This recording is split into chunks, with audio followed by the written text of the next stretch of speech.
my dear friend in tropical. Let's go Hurricanes.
To wear the U on the side of your helmet. Miami 41 SMU 17.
Yo, yo, yo, what is going on, Miami Hurricanes fans and my college football family? Happy Friday. And also, let's not forget, happy Halloween as well. Yes, I am a 36-year-old man who is dressed up for Halloween, but Halloween is one of my favorite holidays. That's right, more than Thanksgiving, and we all know how much people love Thanksgiving because you get to stuff your face more than Christmas. I know you get the presents and stuff, but I always enjoyed the spoopy vibes, that revolve around Halloween. It's a good month all around. It's a month packed with college football. You have all of the spooky Halloween decorations. It's fall in East Tennessee, so the leaves begin to change. It's just a great time all around. It starts to cool down a bit outside. Now, can anybody tell me? I already saw some people guess it, so I know there are people here that know, but just in case, there's definitely going to be some people that don't. Who am I? Who am I dressed up as? Who can tell me? There's no prize or anything. It'd just be cool if there are some actual people who know what this is. While I'm giving you guys an opportunity to put in your answers here, surely everybody knows. Surely. Even if you're not I'll give you a hint. Even if you're not a gamer, you probably know. Like you have seen this somewhere. Had to. Got to give a shout out. John Bird.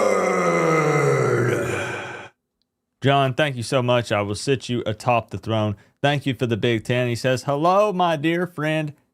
And Tropigal. Tropigal getting a shout out here. She deserves it. He says, let's go, Hurricanes.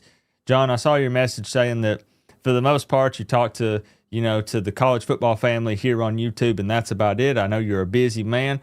We appreciate you, John. I hope you know it's so much deeper than the support, because you do show a ton of it here on the channel. But we just love hanging out with you, John. Everybody knows Mr. John Bird in the college football family. Dagger Shield. Thank you very much for the 10, John. I'll sit you atop the throne. Also, got to give a shout out to Ray Lewis tonight. He says Miami 41, SMU 17. I hope. Dang, I hope so, man. I really do. It would be the type of game where Miami could come out and make a statement, and people are obviously, I say hyping up SMU, but, well, we know how what they dealt with against Wake Forest last week. But we'll talk about that more here in just a little bit. Also, Brandon Morgan, thank you for the 5. I'm guessing you guys got it, right? Isn't Coop dressed as those folks that make the cookies? Make the cookies, huh? Good try. Good try. Yes. Link. No Halloween fan here. Do your thing. No problem. I get it. You're a 31-year-old that dressed up for Halloween today at work. Nothing wrong with that, right, Amber? Like, get into the Halloween spirit a little bit. Like, let's have some fun. I always tell people that in my head, I'm in my 20s, and I've learned to just kind of embrace it because it helps me to continue to feel young. At the end of the day, I roll out of bed and my bones are cracking and I'm tired all the time and I'm cranky and I drive like an old man. But up here, I'm still just a big kid. I don't want to be old. Who wants to get super old and be, I want to be young. I want to feel young. So man, you guys got it. Link from Zelda. That's right. I'm Link, not to be confused with Princess Zelda. All right. Whoa. I understand it's easy to confuse that. I'm this fella right here. So here you go. I used to have a sword. I used to have a shield. I don't know, but we got part of it. All right, here we go. I'll be honest, I can't tell if the camera's up there or the camera's right here. I don't know which one is the picture and which one is Coop. That's just my honest opinion. I appreciate you, Brandon. Thank you for the love. I appreciate everybody for being here on this Halloween night. I know some of you have some kidlets and stuff that you want to take out and get the candy. I hope you were able to get some of the full-size candy bars.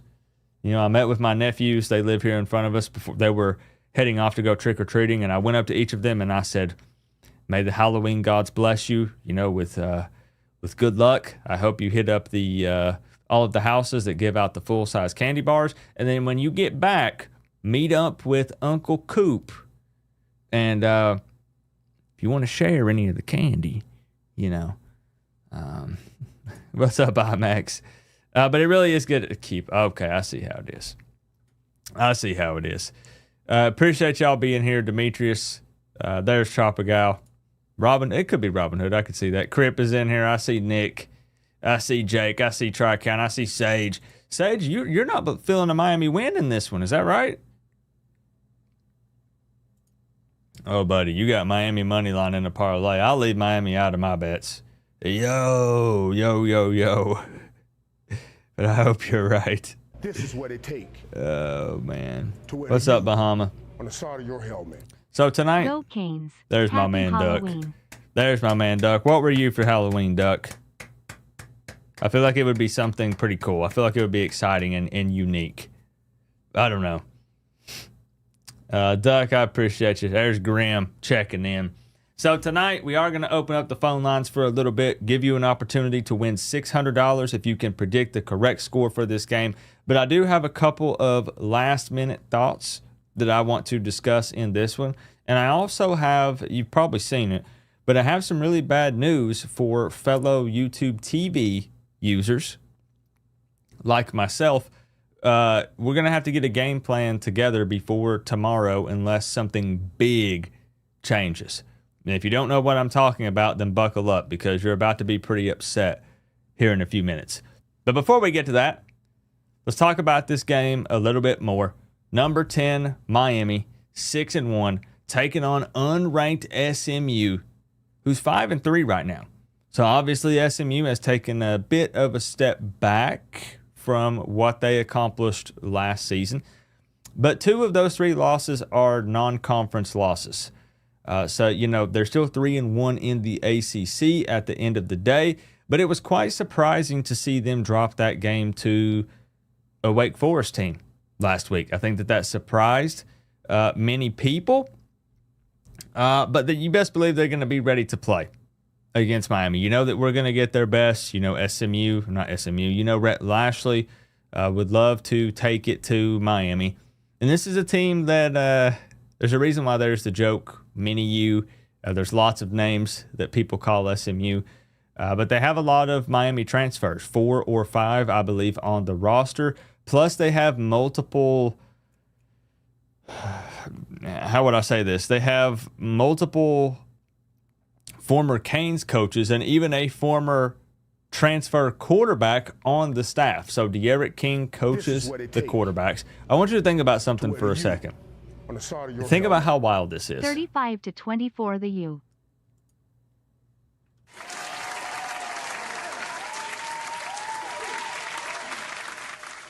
Jamal!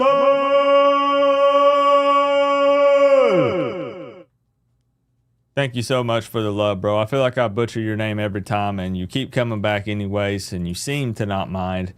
Thank you so much for the big 1999. I'll sit you atop the throne. 35-24. So see, I'm kind of in the realm that you're in. I'm sure that you've seen my score prediction. It's up there in the top left-hand corner. I'm kind of where you're at. I have Miami winning by a little bit more, but I potentially think it could be a bit of a close game. And I know everyone obviously points to the Wake Forest game, but you got to look at the entire season. You have to think about this specific matchup and what's going into this game. So I don't know. I think it could be kind of close.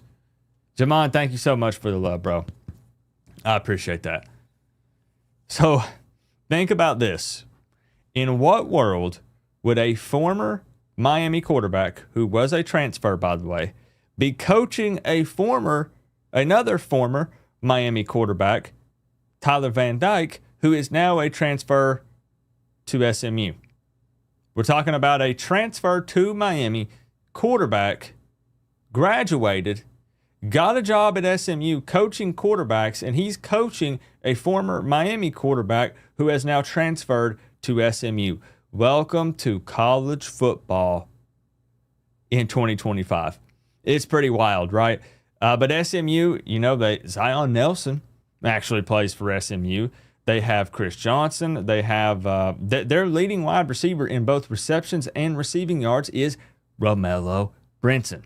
So Rhett Lashley has a bit of a history of bringing in former Canes that are no longer with the program and working some miracles.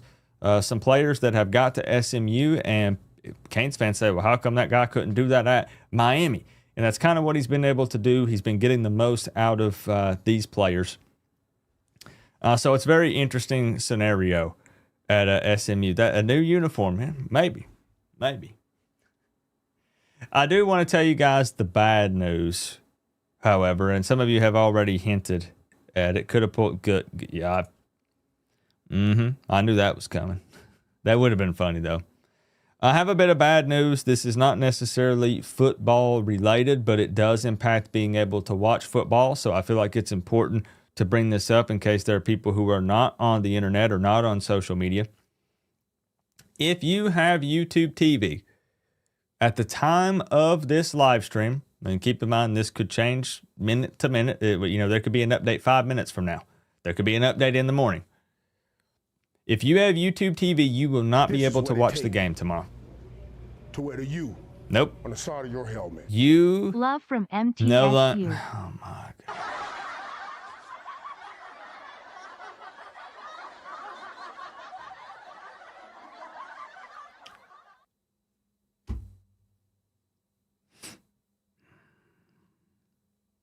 Thank you, Team Cyber One. We love you. We love you.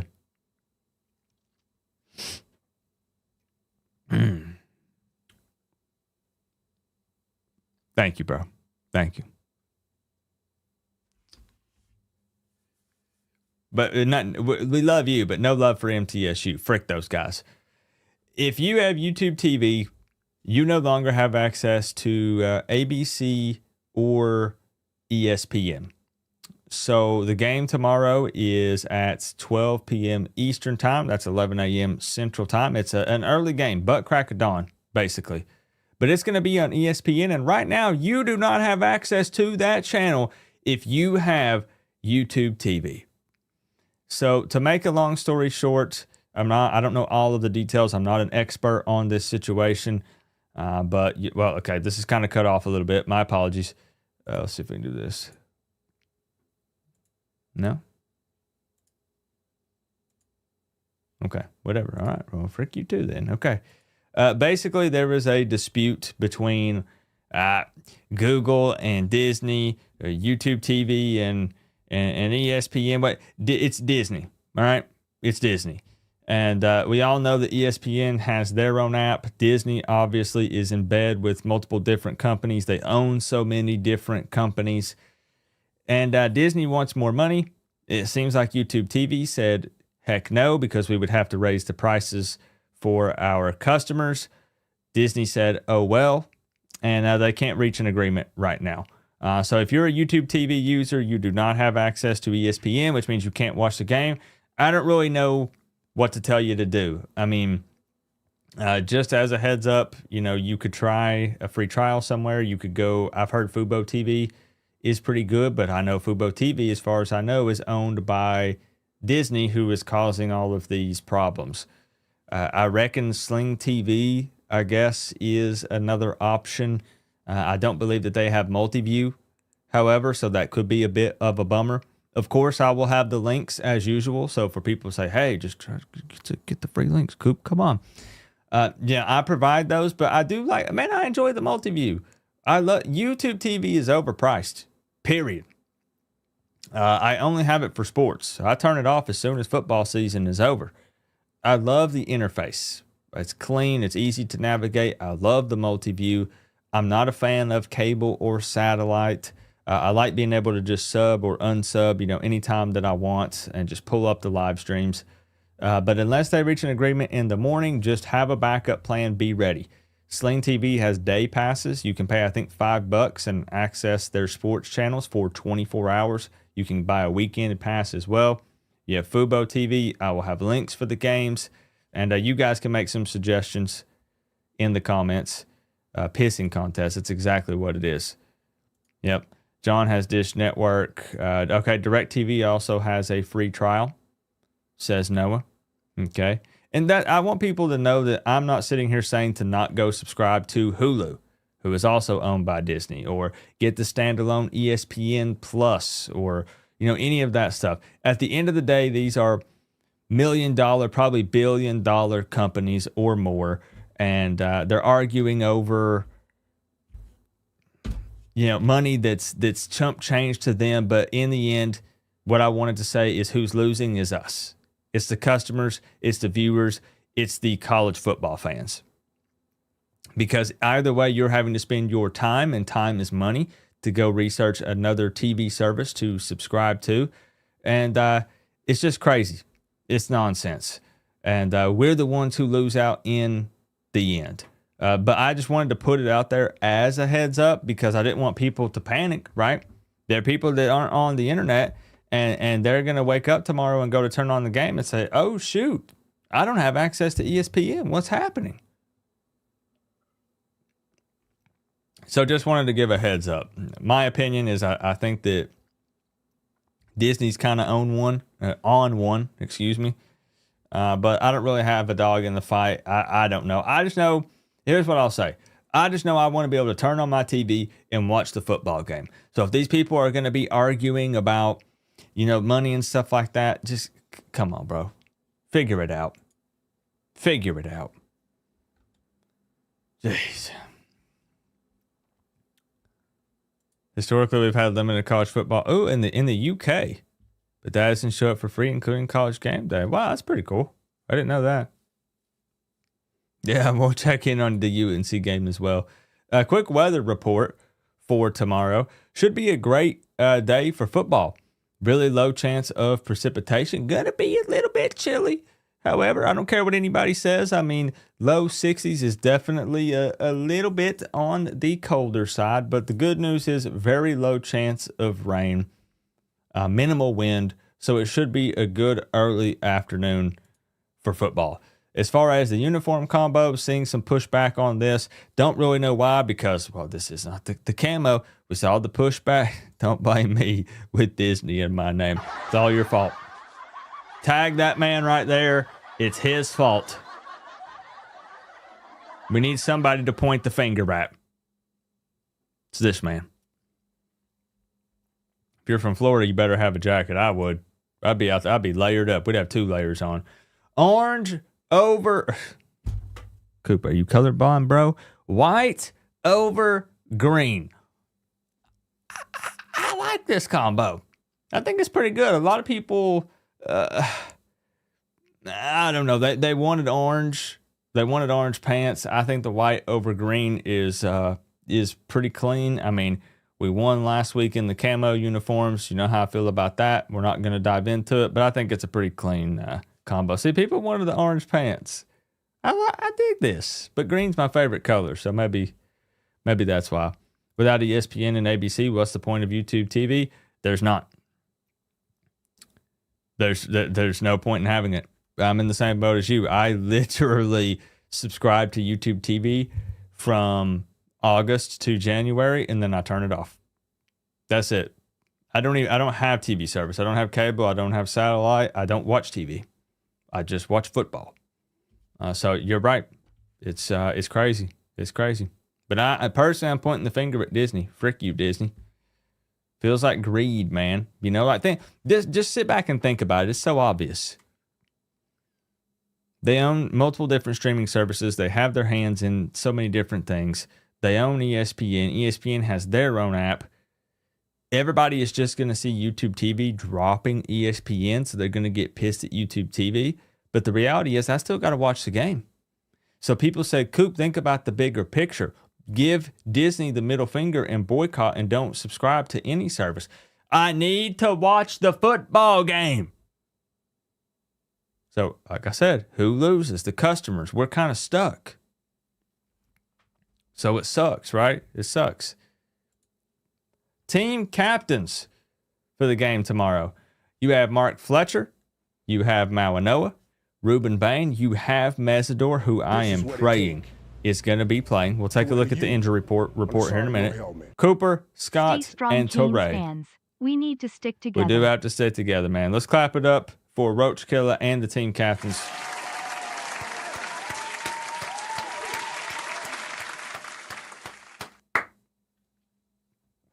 Thank you, Roach Killer. So that's hopefully a good sign for Akeem Mesidor. Hopefully he's going to be all right after missing the Stanford game last week. Going to need him out there for sure. With that quarterback, Kevin Jennings, who is great at extending plays, going to need that man out there. Coop will simply sign up for ESPN Unlimited tomorrow and then cut it back. That might be the play, right? Do like a temporary something. I don't know. I like the uni combo. Disney owns Hulu. Hulu with ESPN Unlimited package is $36. YouTube is like $70 or $80. I get Hulu since it's cheaper for football. I mean, that's fair.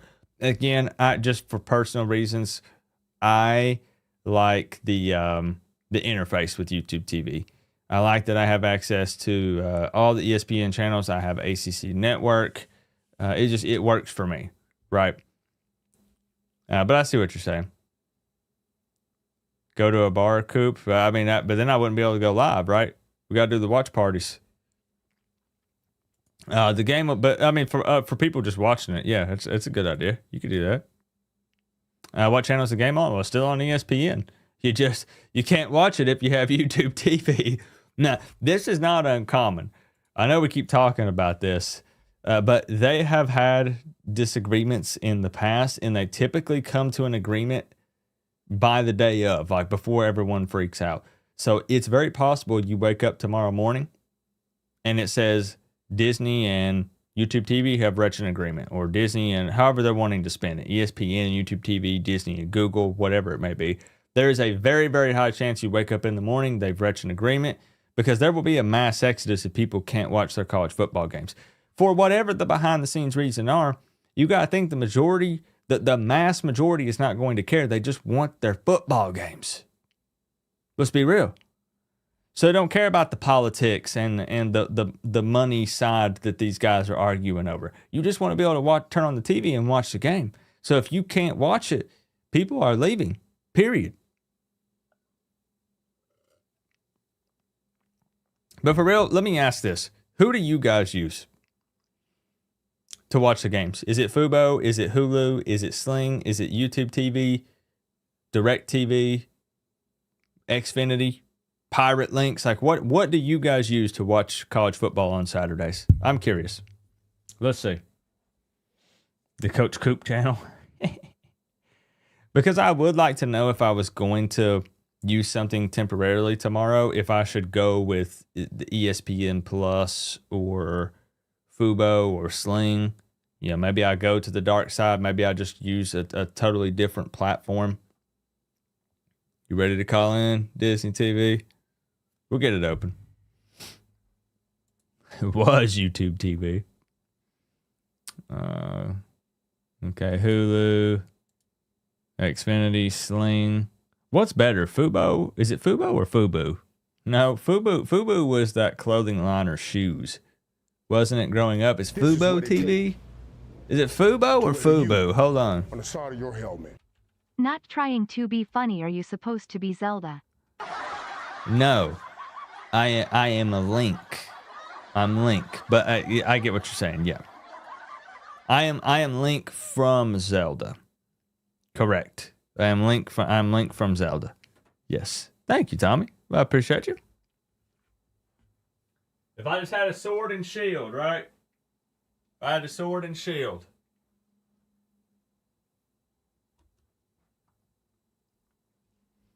It's Fubo, by the way. It's not Fubu. Fubu.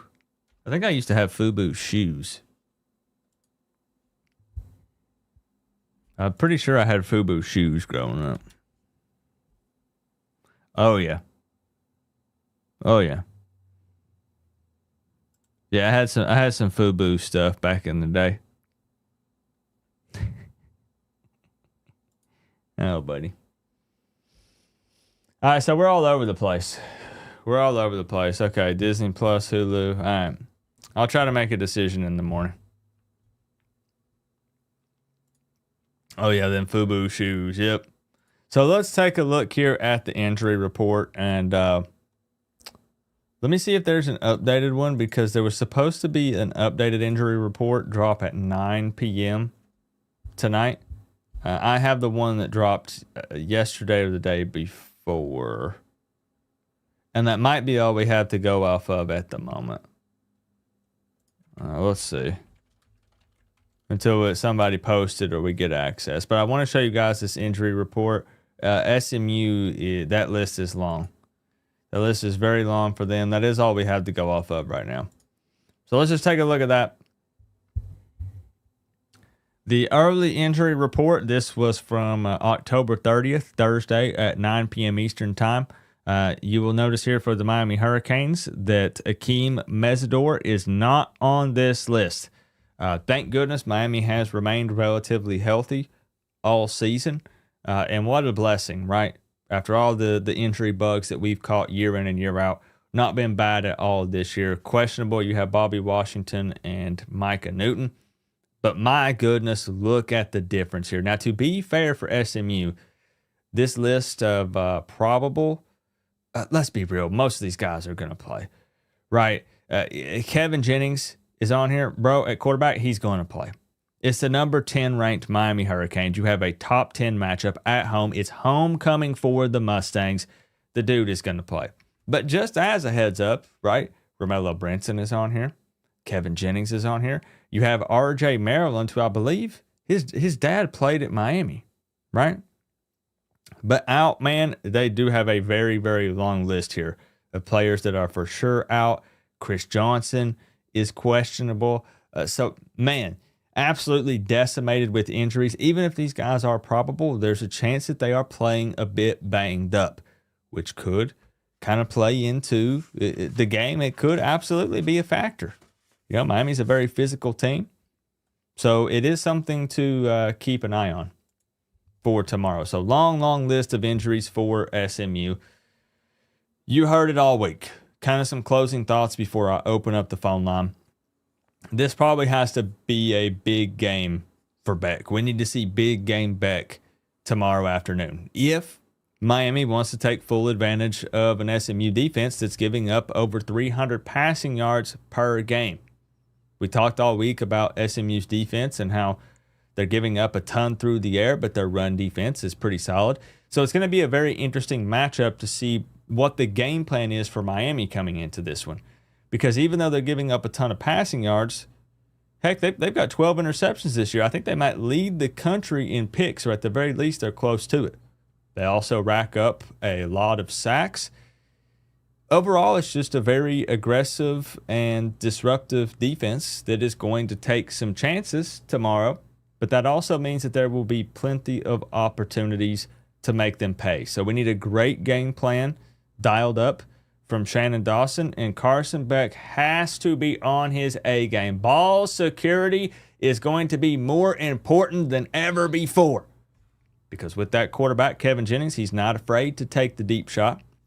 And Miami doesn't want to find themselves behind going up against a defense that up to this point has been pretty solid at stopping the run. Basically, Miami can't find themselves in a Louisville situation because Kevin Jennings is, again, he can extend those plays. So that'll be something that we'll have to keep our eye on. This is still a scary game for me, if anything, for the fact that Mario Cristobal has lost 8 of 12 games in the month of November since he's been here. So we have to see that narrative changes this year. It has to be that Miami is locked in, focused. Again, Miami is relatively healthy. They've already lost one ACC game, so every game is a must-win game. Every game is more or less. It is. Every game is a playoff game if Miami is serious about this season. So they got to come in ready to play. They can't be sleepwalking because it's an 11 a.m. Central Time kickoff. They got to come in ready to freaking play these guys. SMU is not great on third downs, so hopefully they find themselves in third and long. pretty often. And when this game opened, Miami was an 11.5-point favorite. That line has now moved to 10.5. Not that big of a deal. It's 1 point. But Miami about a 10-point favorite. And you know what I got? I got Miami winning by 11. And it seems like a lot of people have Miami winning by 2 or 3 plus touchdowns. But I got them winning by 11. It's up in the top left-hand corner, 28-17. So I do have a Miami victory, but I think that SMU can absolutely make it a game. But I think that Miami survives and gets a win here. And at the end of the day, that's what we need is a W. Great to see Mike McDaniel in a Zelda costume for Halloween. Hey, don't associate me with that guy. He's about to be fired. Didn't the Dolphins get rid of Greer, the GM? Mike McDaniel's toast. Good to see you, Lisa. Disney is forcing overpriced streaming like Sling and etc. Yep, and it's so frustrating. I hate this timeline, Lisa. Hate it, hate it, hate it. Wouldn't it be great if they could put TBD in? Imagine with a probable but potentially gimpy Kevin Jennings. Imagine he goes out and then Tyler Van Dyke had to come in.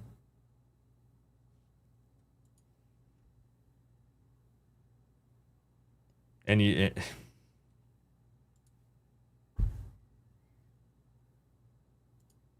what's up, Rodney? Yeah, 8 of 12 in November. It's very it's crazy, man. Really, going back to his time here at Miami, and so people say, well, come on, man. They say, come on, man. Like that doesn't really matter. Like that, you just got to line it up and play football, right? And there is some truth to that, but it's still tough, man, because it shows that so far under Mario, the team for some reason just lacks motivation or focus or whatever it may be. I don't know. Coaches, players combo of the two, they have struggled in November. Really, when you think about it, when the season matters most. The games that are going to be remembered. The finish, when you should be playing your best football, and typically when it's the conference games. Miami cannot afford to lose a single game. They don't want to find themselves at 10-2 right on the outside while everybody else is running around having fun in the playoffs. I'm tripping? Wait, I'm tripping about what? I was making a joke about Tyler Van Dyke, if that's what you mean. I don't think he's not going to play unless Kevin Jennings went down. On the side of your helmet. Link is the warrior that saves Zelda. Tyler Van Let's Dyke talk is not American playing. football. No. Tyler Van Dyke is not playing. I'm talking about it would be crazy if Kevin Jennings went down and Tyler Van Dyke had to come in. Because then you would have, this is a pointless conversation, you would have a former Miami quarterback who transferred, who is coached by a former Miami quarterback who was a transfer, who graduated, who got a job at SMU under a former Miami Hurricanes offensive coordinator who is now their head coach. That's what I'm trying to say is that's insane. That's crazy. Link is the warrior that saves Zelda. Thank you, Coach Kill. Yep. Taylor checking in. Good to see you, Taylor. I heard that, Patty. I'm guessing Dolphins fans are happy. You just want change at some point, right? You got to see them take a step and do something, because I saw them get whooped by the Ravens last night, and it was ugly. There was a lot of miscommunication between Tua and that running back, Achan, and some of the receivers and stuff. Just an ugly game. I saw that clip, man. I'm trying to not poke fun at them, but was that clip real of Tua in the tunnel trying to hype the team up? And he made some comment about, we've got 60 minutes. And then he says something about, what is it he said? Tua made some kind of comment, and everybody was clowning him for it. I can't remember what it was. Let me see if I can find it really quick. And then we're going to open up the phone lines. What was it he said?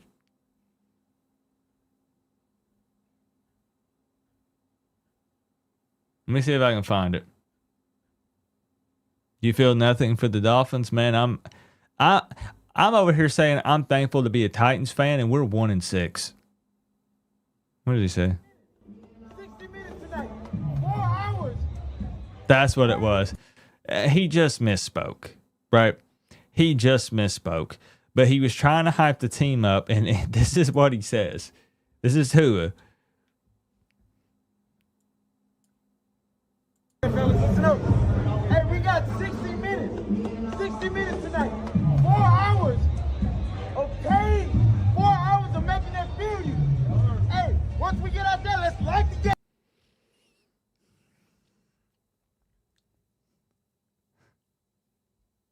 He says, guys, we have 60 minutes tonight. 4 hours.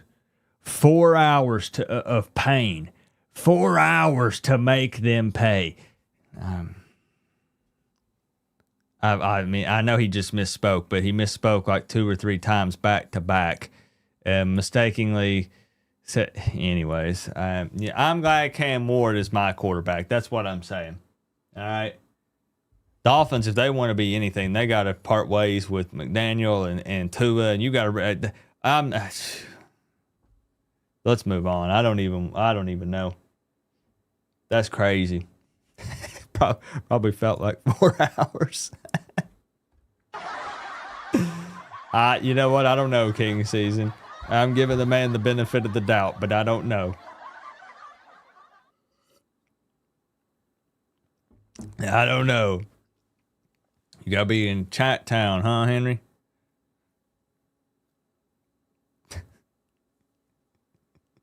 All right, hey, listen up. Let's get the phone lines open up. Somebody here needs to take this $600 off of my hands. Technically, $603.05, courtesy of Tropigal, who threw that in there. So technically, $603.05 on the line tonight. If you can predict the correct score for this game. If you're new here, it's simple. Just call the phone number on the left-hand side of your screen, 865-229-4131. If you predict the correct score for the game, you win the $603.05. But before we get to it, I just saw a couple people pop in I haven't seen in a minute. Good to see y'all. Before we get the phone line opened up, I do need to give a massive shout out to the sponsor of tonight's live stream, the #1 sports app, Sleeper. They are powering the phone lines tonight, so you guys need to thank them, not Coop. This should be your go-to sports app. You guys can see that if you want to get score updates for games, for instance here, I know we're talking college football, but you can get score updates for any game. We got NBA, you got MLB. I think the Dodgers are playing right now, right? They are. The Dodgers and Blue Jays are playing right now. Dodgers trying to tie it up and make it 3-3. You can see you get super quick updates, sports news. But my favorite thing about the app is the picks contest, where you can turn your sports knowledge into real money. And we've done it multiple times here on the channel. I share my picks for the games. We do have Titans Chargers coming up on Sunday. And I'm not going to put a pick in tonight because I want to do a little bit of research. But it's as simple as picking more or less on player stats. And see if you can, again, turn your sports knowledge into real money. So shout out to Sleeper. You guys check them out. The link is down in the description. Make sure that you use code word COOP. That'll get you a 100% deposit match on your first $100, or up to $100, rather. And right now, this is the best deal that they've offered. $20 for free. So you've seen me turn my sports knowledge into real money here on the stream. Multiple Titans games. You can try it out for free, $20. The app is free, but you can get a $20 entry, no deposit needed, to try out the picks contest for yourself. So check them out again, that link. Use code word COOP. Those stack. Get the 100% deposit match and get the free 20. Shout out to Sleeper. We love the Sleeper app. Makes watching the games a whole lot of fun. Eric!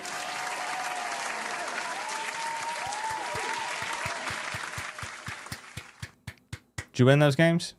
Drake May is your quarterback. Very balling out, man. Can't even hate. He is balling out. Let's get the phone lines open up. Let's get one more check, however. We got Syracuse coming up next week, and I got to tell you something. Do not overlook any opponent, blah, blah, blah. Yes, we know. If Syracuse loses to Bill Belichick and the Tar Heels, like, I understand UNC has been right there. You know, they went to overtime, and man, they were an inch away from winning on a 2-point conversion. They were right at it. Frick Fran Brown. Stinking orange. We ain't going to lose to a tree, and we ain't going to lose to a fruit. It's not going to happen. No, sir. Let's get the phone lines open up here. Thank y'all for the support so far on the stream. Again, I know I've said it a million times, but happy Halloween. Happy Halloween. Yep. Now, who's going to share the candy? That's what I want to know.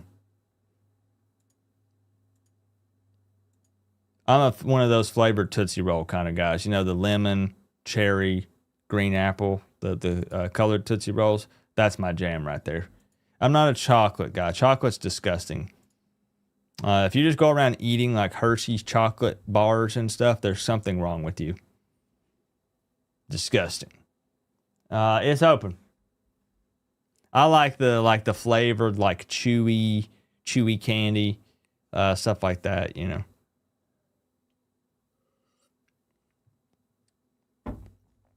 Who eats chocolate? Am I right?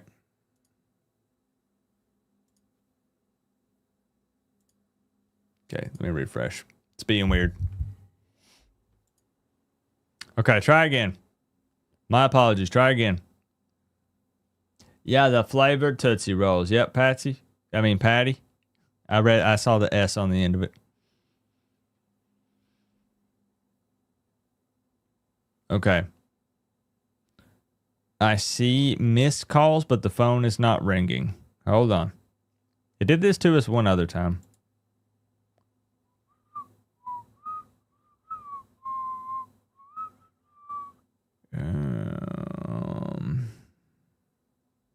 Why are you not ringing?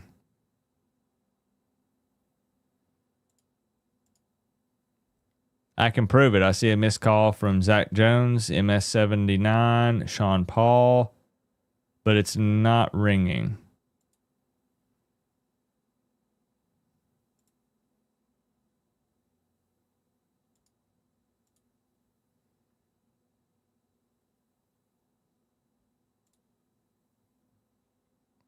All right, let me try again.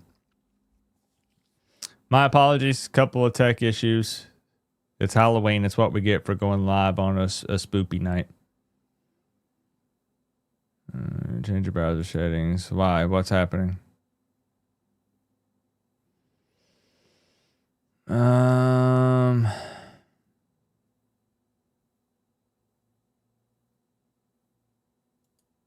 Hold on. Some setting has been changed on my end. Give me just a second.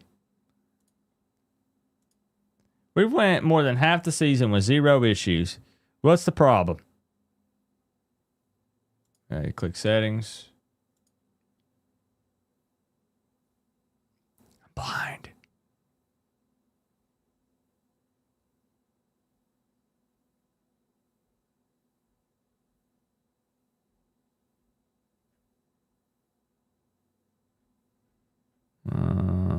Quick calls.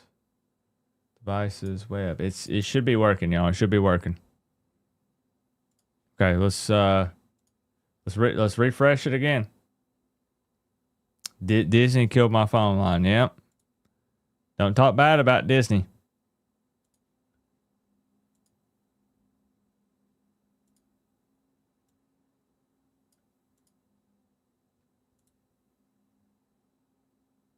This is what it takes. It should be working. You on the side of your helmet.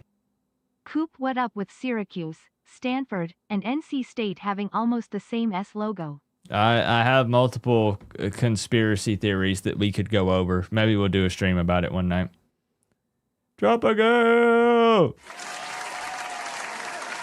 Thank you for the 5. I do think there's a reason.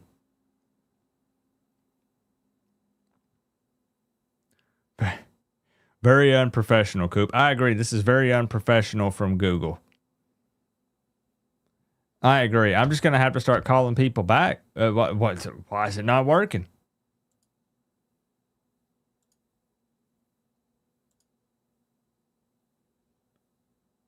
Let me try one more thing.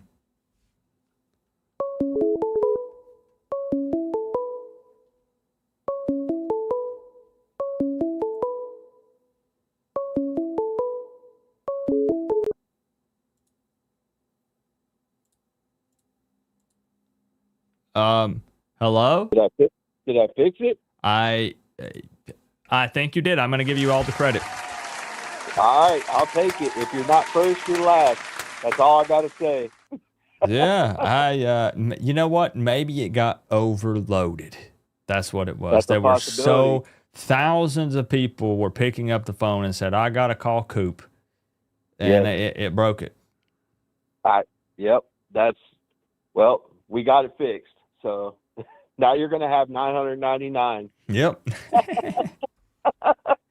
So we got MS79 on the phone line, and I got to tell you what, he thinks we're going to send these ponies to the glue factory. Am I right? We certainly are, sir. You're calling them ponies, though. I'm calling them donkeys. But Donkeys, huh? Uh-oh. I don't know. Yeah, You think Rhett Lashley can scheme something up and cook up a little something special for the Canes? I know I've had strokes in my past, but I want to say, didn't Rhett Lashley used to run it up the middle just like everybody's trying to accuse Dawson of doing? Am I wrong? Am I wrong? I think I'm not. I'm pretty sure he ran it right up the middle. You might be right. I kind of feel like there was this uprising of pissed off Canes fans that were saying we need to change the run game. And it might have been. And I'm pretty sure the last two, I know, dude, I tried to forget his name. The guy that came from Notre Dame, I think it was, or no, Michigan. Oh gosh, you're talking about the G word. Yeah, we're not even gonna. He who must not be named on that one. But but even Lashley, he was up the middle. And it was a draw. It was even worse than what we do now. It was a draw up the middle. So is he somehow magically like some big schemer now? I don't know. But I mean, it's either way, interesting, right? They won so many games last year. They find themselves in the ACC championship game, and then right now this season they're 5-3 with. Who were their losses? To Baylor, TCU, and then now Wake. Yeah, some nobodies pretty much. And they beat Clemson, which is a nobody right now, and they beat a couple other small teams too that aren't very good either. It's kind of crazy, right? Because beating Clemson used to mean something. Now everyone points at that game and they say, "Well, they beat Clemson, so I mean, whatever." Right. I mean, they still have 4- and 5-star athletes on the team. I mean, and let's all be honest, we're Miami fans. We have to treat every team like MTSU seriously, Yeah. I mean, I don't know hold why, on. but People were in here arguing, saying 60 degrees is not cold. Yes, it is. I'm sorry, man. I'm a big guy. I'm like an O-lineman. I'm going to go with no. I think our guys are going to like it. When you're playing football, that's beautiful weather. I mean, you got to figure you're out there running, man. You're hot. You're a big guy. That's like nice weather. I mean, I guess if you're sitting still and just kind of sitting there, if you're a bench warmer, then it's probably pretty cold. Yeah. Plus, if you get if you don't weigh hardly anything, I mean, like I said, I'm 6'2", 330. So I don't know. We'll see, because that. People are, it's split. People are saying, okay, 60 degrees is nice, 60 degrees, perfect football weather. Actually, maybe I'm in the minority. For football, okay, so being active, being out there on the field. Correct. Okay. Like if you just go outside to sit, yeah, it's going to be a little bit cold. I mean, it's going to hit your knees, especially depending on your age, which we're getting up there, so, but I think we handle business, man. I really think this. I think we're making more out of this. I mean, can we lose any game? Of course, we've shown that, but I just don't see Beck having another bad game like that. And I really feel like Louisville was a little bit underrated. I think we were kind of like looking past them, and we shouldn't have. I mean, we think that Louisville is, I know that this doesn't necessarily matter, but just out of curiosity, we believe that Louisville is better than SMU, right? Now, I'm not just talking Correct. about record-wise. I mean, if they lined it up, we believe Louisville Yes. beats SMU. Yes, I think pretty handily most of the time. Now, they struggled with Boston College a little bit last week, but, Yeah. I mean, again, every team can have off days, but you got to win on your off days. Yeah, it's very true because and it always feels like you're trying to make an excuse anytime you lose or you play a close game to a team, that you shouldn't. But it really is the truth, especially in today's game, in today's times. And also, I think we spoke about this last week too. Teams are going to always try harder against us. They're going to try harder. Not only that, but SMU is now in desperation mode. If they lose another game in the conference, they're out of it too. So Yeah, they're that's kind of true. in desperation mode as well. So was Louisville. Louisville had already lost a game, so they were in desperation mode for the win, where Miami was like, we're okay. We can afford to kind of chill if we want. I mean, I'm not saying that is exactly how they were, but that's how they seem to play.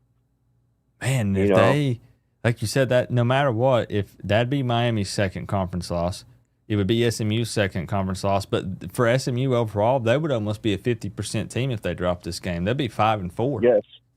Yes, and look, every team we play after that, it's the same way.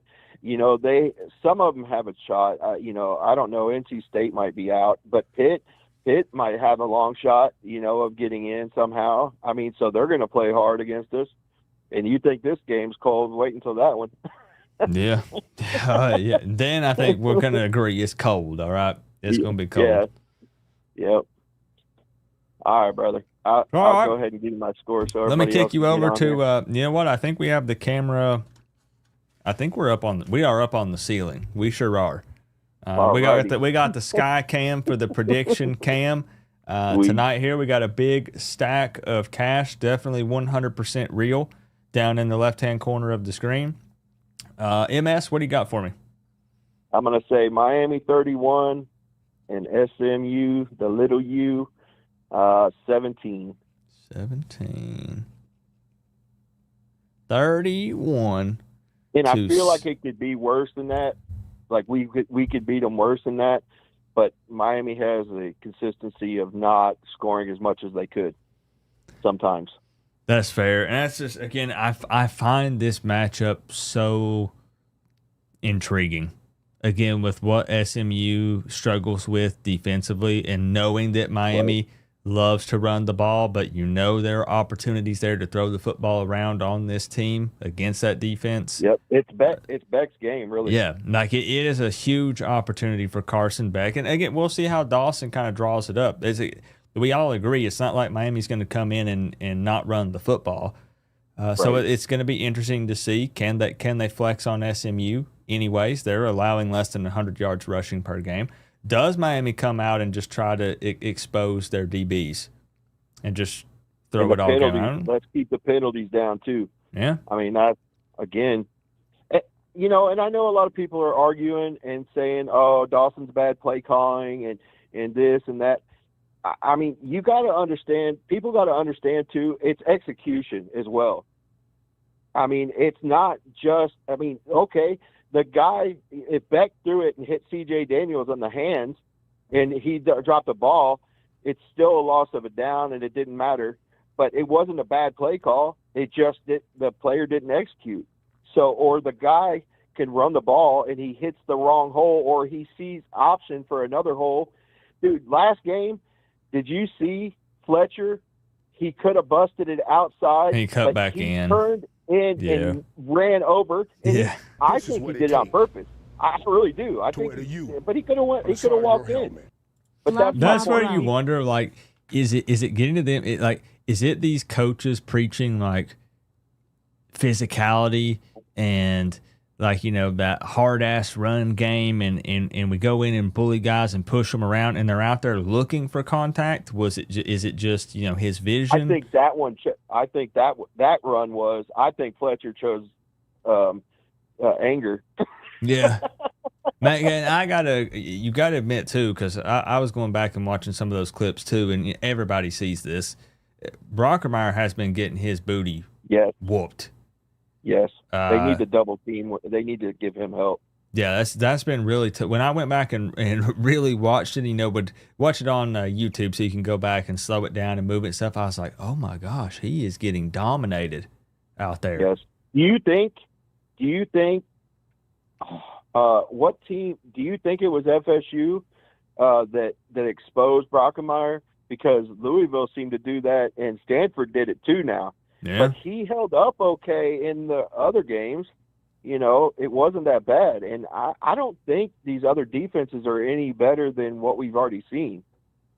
I mean, yeah, I don't know. That's kind of a head scratcher for me.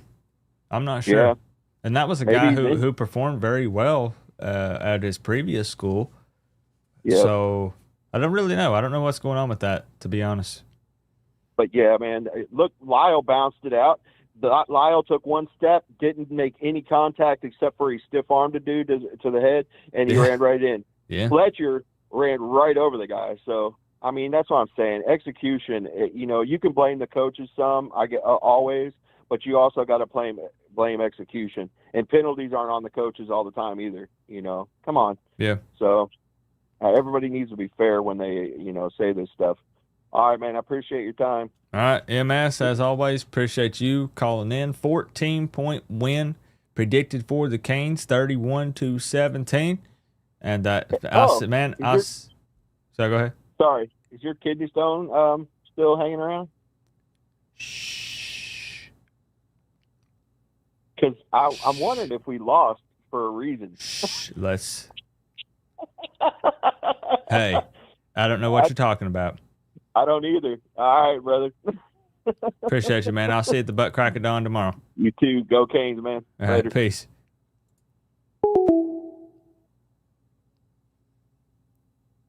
Look, I'll be honest. Every time I speak about it, the pain returns. Yep. And I don't believe in that kind of stuff, but I don't know, y'all. Every time I bring it up, the pain comes back. I don't know if it's like a mental thing. I don't know what it is. So let's just pretend that nothing was said. Bruce! I'll tell you what, one day me and Bruce are going to become rich off of the sleeper app because this man is putting in some lotto plays. Some crazy plays, and it's going to happen one day. It's going to happen. Thank you for the 2, Bruce. Yeah, them dang kidney stones, man. It has not come out, by the way. No, you're good. You're good. It hasn't come out. No, I still have it. Wouldn't that have been something, though? Like, I actually did piss it out, and then Miami drops that game to Louisville. I would have never heard the end of it. You're right. 100%. All right, let's get it up and back up. Let's see if it's working now. Good to see Mr. Joel Davis in here checking in as well. Who does Florida State have? I know Nick or Joel will know. Wake, huh? Wake. Ooh.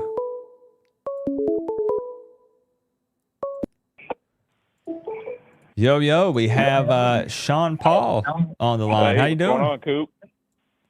Chilling, man. You know, I got to ask you real quick. Did you know what my costume is? Did I know what? My costume I'm wearing. Did you know what it is or no? Heck yeah, man. That's Link, dude, from Zelda. Okay, thank you. I was seeing Peter Pan and Keebler Elf and. I mean, I grew up with Zelda though, so I'm a little bit older. I'm a little bit older than you. Well, so see, I kind of like. I wasn't sure because if you look at like the old pictures of like the N64 Zelda, so we're talking like Ocarina of Time era. Yeah. You know, he had like those little shorts on, and sometimes it didn't really look like he had anything on. So I debated on not wearing pants because this is long enough. But then I remembered that we have the Sky Cam tonight. So I was like, well, what if What if there's No. like some slippage or something, like moves weird, So Yeah. I put No, you pants pulled on it just off. in case. Okay, thank you. I needed the Yeah. sword and the shield and stuff, but it's whatever. No, you're all good. You're all good. So this is Sean Paul from Dallas and my wife, Olivia. Hi. Hi, Olivia. And so, we're the big U fans out here in Dallas. So Reppin'. Got to represent down there. Yeah, we actually got a hotel right over here by the stadium. So we'll be prime and ready to go in the morning. Have you been out and about at all today?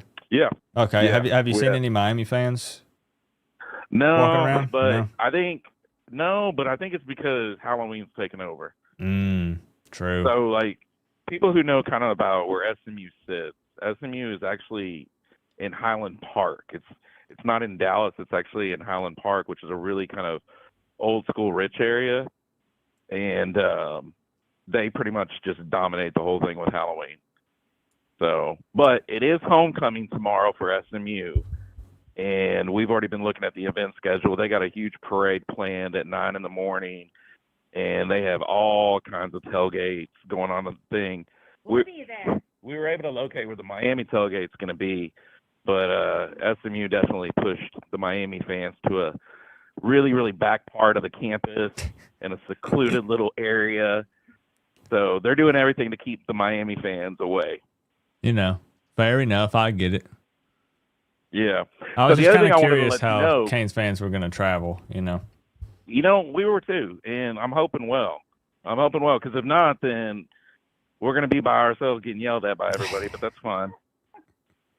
Hey, you'll So be we're walking out excited there for with it. a big smile on your face, hopefully. So. Oh, we definitely will. Yeah, I got faith in us. SMU is desperate, I will tell you, and that's a lot of the talk around here. They are very desperate, so they're going to be playing tomorrow like it's their Super Bowl. But I think Miami's desperate too because we know we can't lose. We gotta win it all.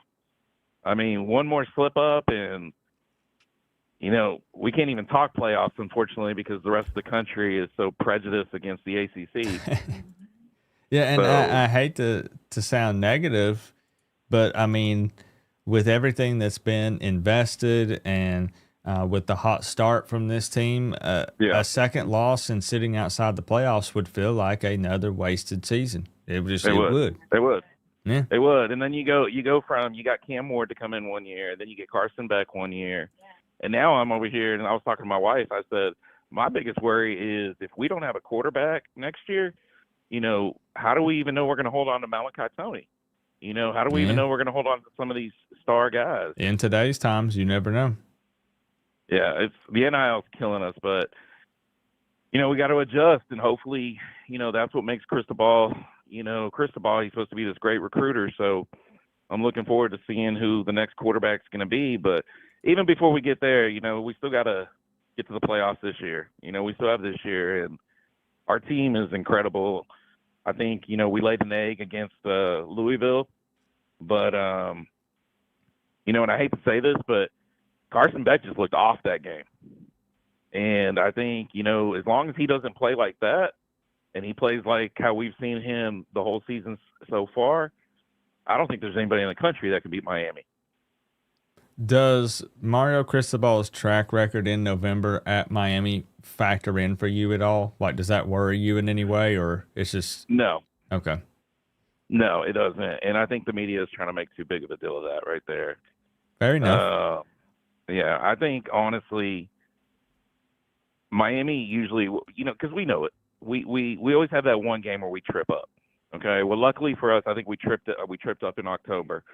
So for anything, I think we've now been woken up, and the guys know how serious. They know it's do or die now. Go If you're going to make the Canes, shout out playoffs, Walmart DC and Carson TX Beck, orange, he heart green, came heart back. orange, heart green, He heart. wants to be a top draft pick. He wants to be in that Heisman talk. He can't afford to miss the playoffs, in my opinion. True. I mean, And, that could be huge for him. Yeah, that's millions of dollars. Looking at his draft pick. And this game, depending on Shannon Dawson's game plan, could be a huge opportunity to boost his stats up. Exactly. And the one thing too is like, 'cause around here they're all talking about SMU's defensive line. Like they're like, SMU's defensive line is going to keep them in the game. It's making me laugh because Miami's offensive line is no joke, and so I just don't think that people like here in Dallas, watch Miami and really know what's coming to town. But yeah, they definitely think they got a chance tomorrow, and they're definitely going to be playing it like it's and they're going to be playing it like it's a Super Bowl. Yeah. But the one thing I wanted to tell you though, so the joke around here, because I noticed it seems like nobody nationwide knows, because SMU's kind of come out of nowhere. So we call them Smurfs here, okay? Because they're blue, and it's SMURFS would be Smurfs. So we call them the Smurfs, and that's how we talk down to SMU fans here. I was not aware of that at all. I had never heard that. Yep. They're the Smurfs. They're the Smurfs. The Smurfs, huh? Yeah, and that's how we make fun of them. They're the little blue Smurfs. Huh. That is my first time ever hearing about that. Yeah. Huh. So there you go. So like when you see because I'll hashtag or anything, I'll be like Smurfs, and that's what we're talking about. Okay. Huh. Interesting. So I've got some new material to work with. I appreciate that. Yeah. So we can, when they jump in tomorrow. Go get a little Papa Smurf and then just do capital SMU, lowercase RFS, and they'll know what you're talking about. See, I thought I was being clever with my let me grab it. With on my prediction board, I printed out SMU and made the U logo. I thought I was being clever with that, but I don't know. That's a little bit funnier. Aww. No, that is funny. I like it, though. Yeah, it looks good. So let's kick you over to the sky cam. All right. And let's see. Now, I got to ask, do you and Olivia have the same score prediction? Or are you in, what do you, I wouldn't mind giving you both an opportunity if you want to fire up a little contest here. Yeah, okay. Perfect. So I'll go first, and then I'll let Olivia go. All right. All right, so I'm going Miami 33, SMU 21. Okay. All right. Respectable. Okay. Olivia? And Olivia is going to go 38-20. 38 Miami. to 20. The U. Canes on top. I figure this is fun, right? I like a little bit of competition to see if neither of you get it right. Let's at least see who gets it closer. So Olivia with an 18-point victory predicted, 12 points from Sean. Both of them have Miami covering the spread, which has been bumped down to 10.5. But both got Canes on top. All right. All right, man. Sean and Olivia, I appreciate it. We'll be tweeting at you from Sound Off Live. So if you see us, holler at us. Hey, sounds good. Yeah, just tag me in stuff, and we'll see what you got to say. All right. Thanks, buddy. We'll All see right. you. Appreciate you guys. Bye. All right. Bye-bye. Heck yeah. Had you guys heard the Smurfs thing? That's honest to goodness, that's my first time ever hearing that. Like I've heard we make fun of them, like Miami specifically, as far as calling them like mini U, and where Rhett goes in and takes former Miami players and coaches and stuff. Like they have Rob Likens on the staff. You guys probably remember him. They have Gavin Justice. You guys know, again, we've talked about it multiple times. De'Aaron King, 4 or 5 Miami players. So we make a lot of jokes about that, but I'd never heard the Smurfs thing. Yeah, I never heard of it. You have, but you live there. MS, thank you so much for the 2. Appreciate you. Go Canes. Shout out Walmart, DC, Terrell, Texas. Thank you, my friend.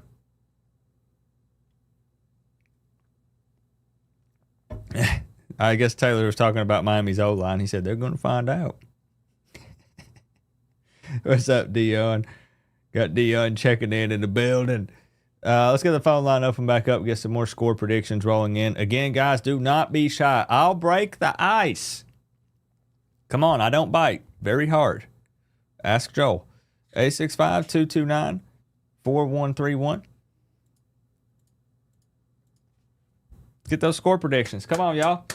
Come on. You think just because the game is super early tomorrow that we're going to go to bed early? Absolutely not. We're going to be rolling out of bed 5 minutes before kickoff. And here's the man responsible for YouTube TV losing ESPN. Here we go. Don't even start that, bro. Just because Disney's in my name, that don't mean that it's my fault, man. What's up? What is going on, Coach Coop? I've been trying to get a hold of you for like what, 3 weeks now? You know, I've heard that I'm a tough man to get a hold of. That's what I'm told. And like I said once before, you're harder to reach than the president, my friend. Yep, I have heard that a few times. It's good to hear from you, though. It has been a minute. Well, I mean, not been a minute, like on the phone. We're talking about on the phone, right? Yeah, of course. Well, you still haven't gotten a hold of me on PS5. I put once the season fired up. I'm not gonna lie, it's over there in the closet. I'll be real. Yeah. But we'll break it out at some point. I know. It's all right. It's all good, bro. So I've been wanting to tell you something since an insight that you had like a midnight, and now that I got you on the stream, I have to tell you something. I'm ready. I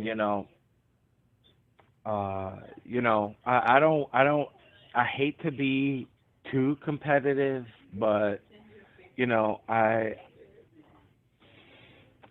made my blood boil. I'm not gonna say as much when I heard that you were saying that the Hurricanes were gonna be unbeatable.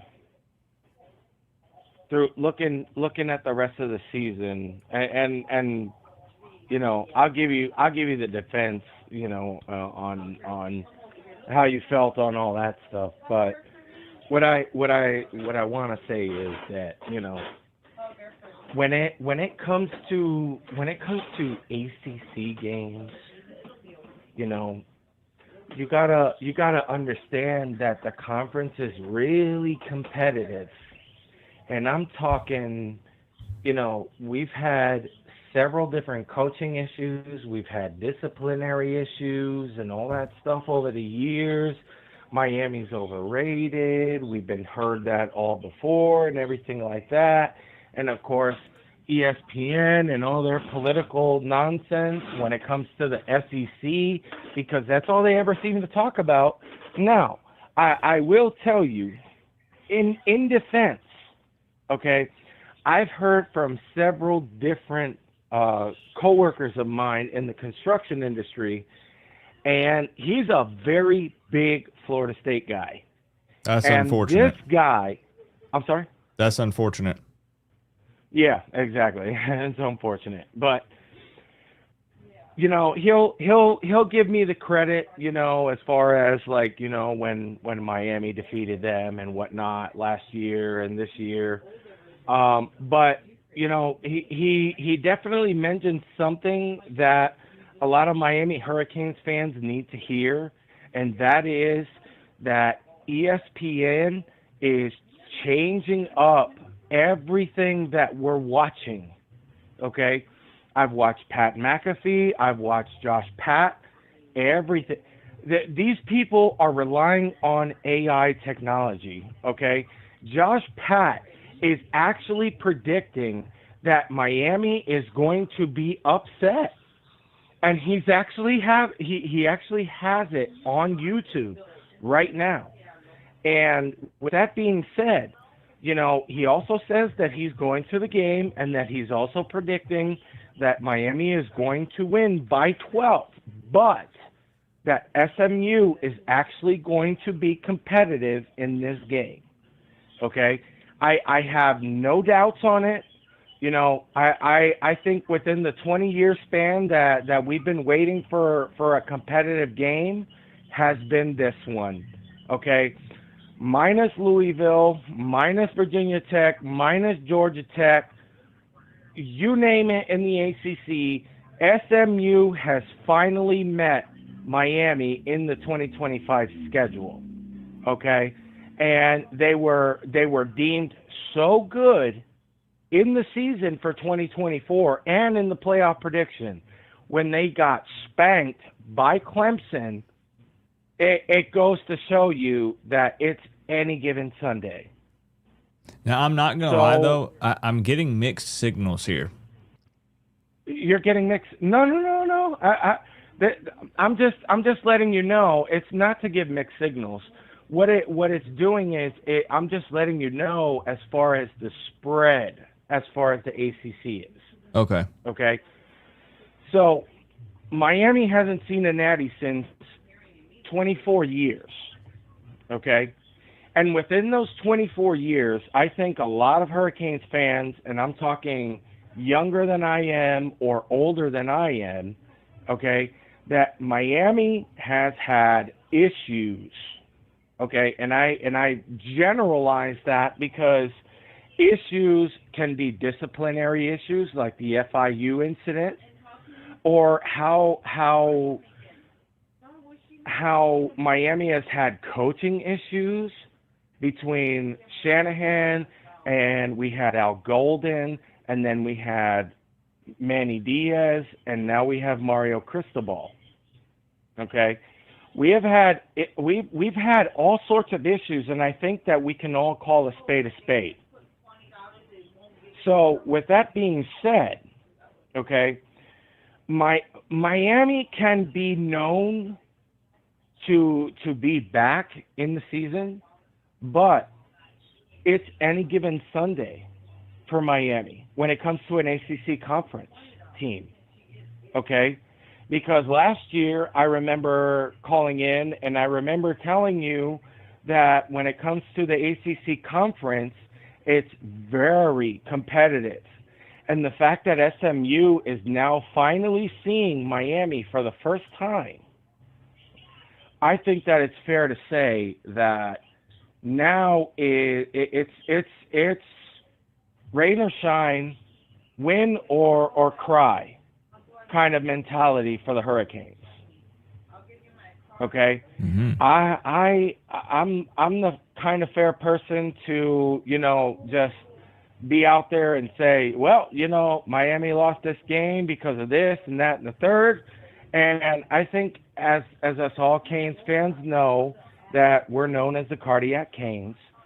Like I said, we've had disciplinary issues when it comes to penalties and everything like that. And, we've seen a lot of penalties within the last 3 games and the 2 byes that we've had. I think it should have been very smart for Mario Cristobal to, sharpen up the offensive line by letting them know that, you got to know the snap counts. You got to get locked in. The stadium is getting wild. And, you have to understand that a lot is going on in that time frame. But I don't want to spend too much time on that. I know some other callers need to call in and whatnot. But, I'm very curious on what your prediction is going to be. I'm going to be honest.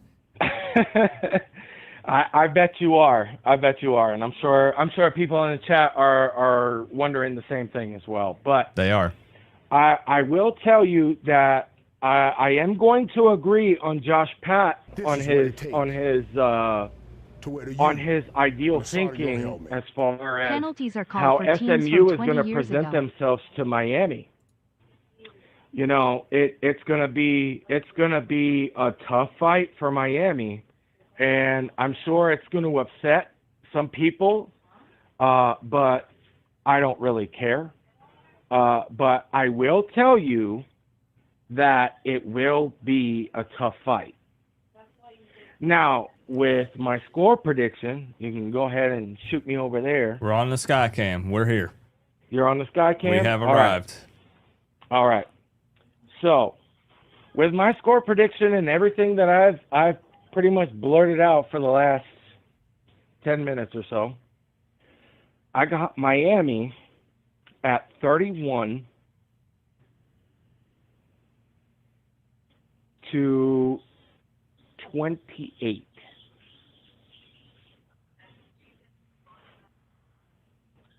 So you do have Miami winning, just a close call. It's going to be very competitive. But like I said, it's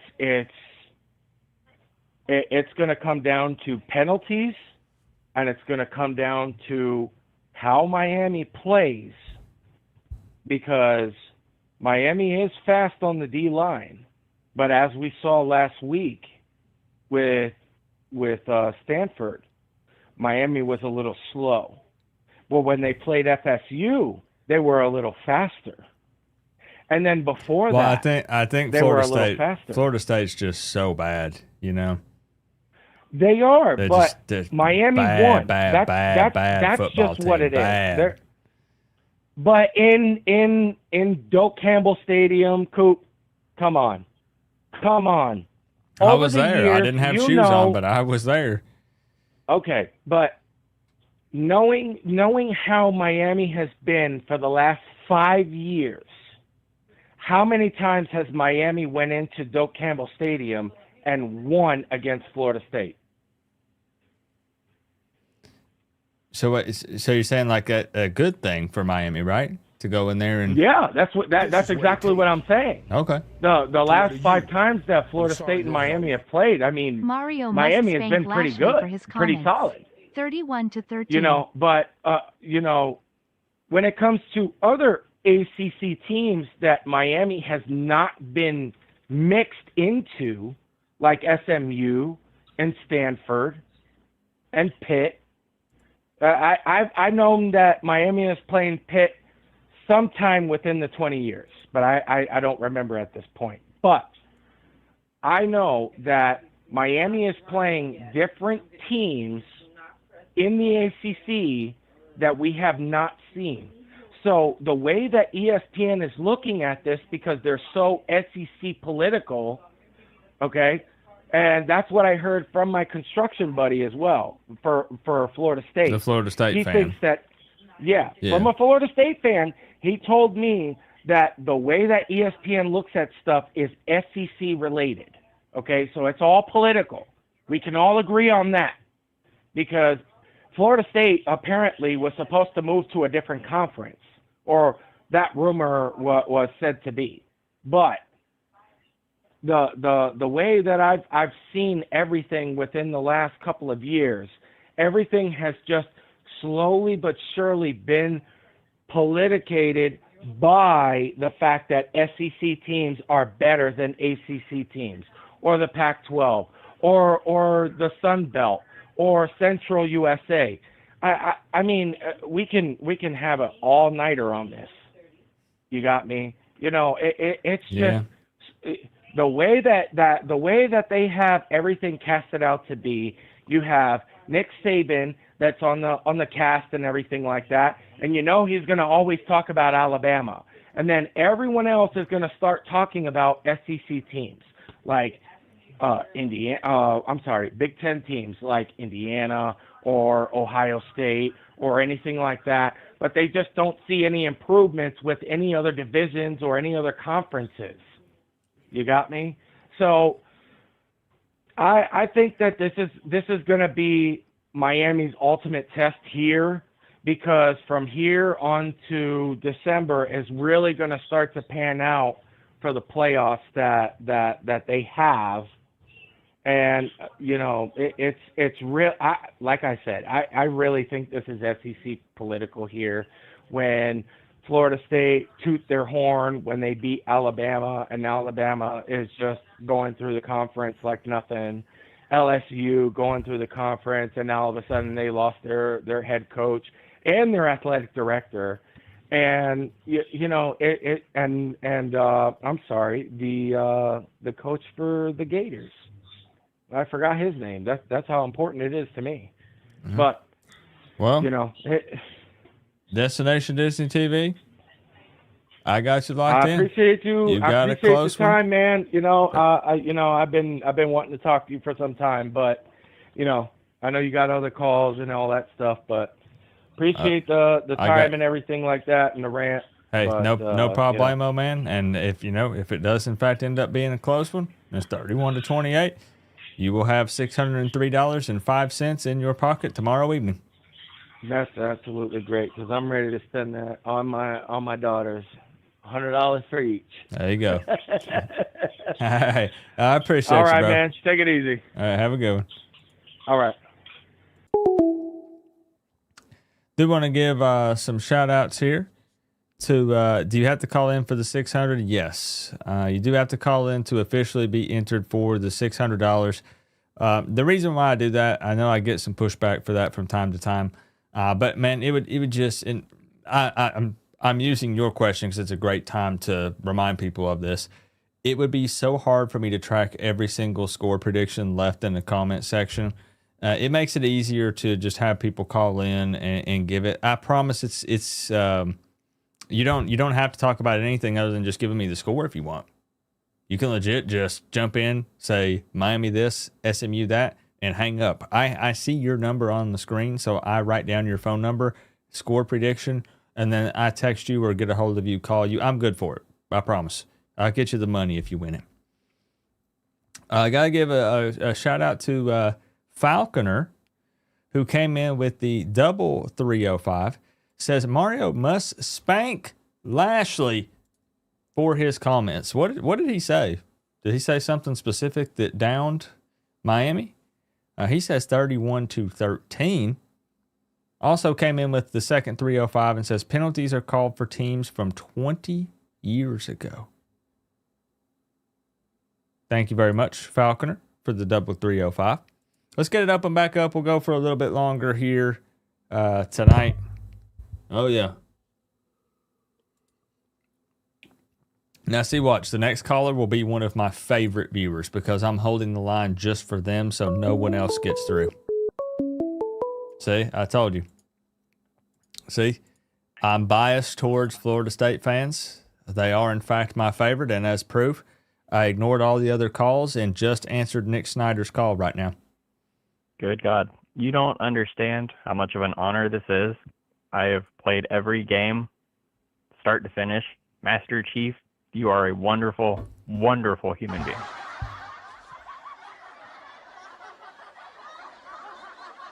I mean, everything you've done, 117, my favorite number combination ever.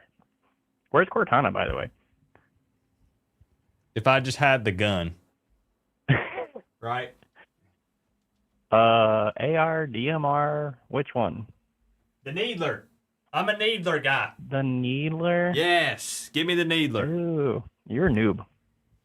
Nah, give me that Needler. Man, I'm pumped about that that remaster, that remake or whatever. And it's gonna be on PlayStation.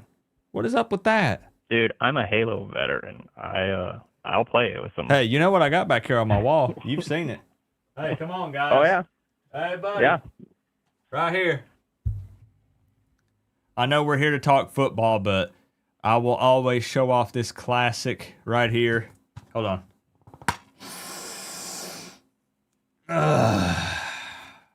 Yep. That thing still holds up to this day. It does, especially if you have a buddy to play with. You get on there and do some couch co-op, man, especially once you get off of the ship when it crash lands and the camera's like kind of zooming in there and you're walking out of the ship and then, oh, it's so good. Oh, it's so good. Anyways. So from a Florida State fan perspective here, we have the team that lost to the team that you guys are playing tomorrow. Is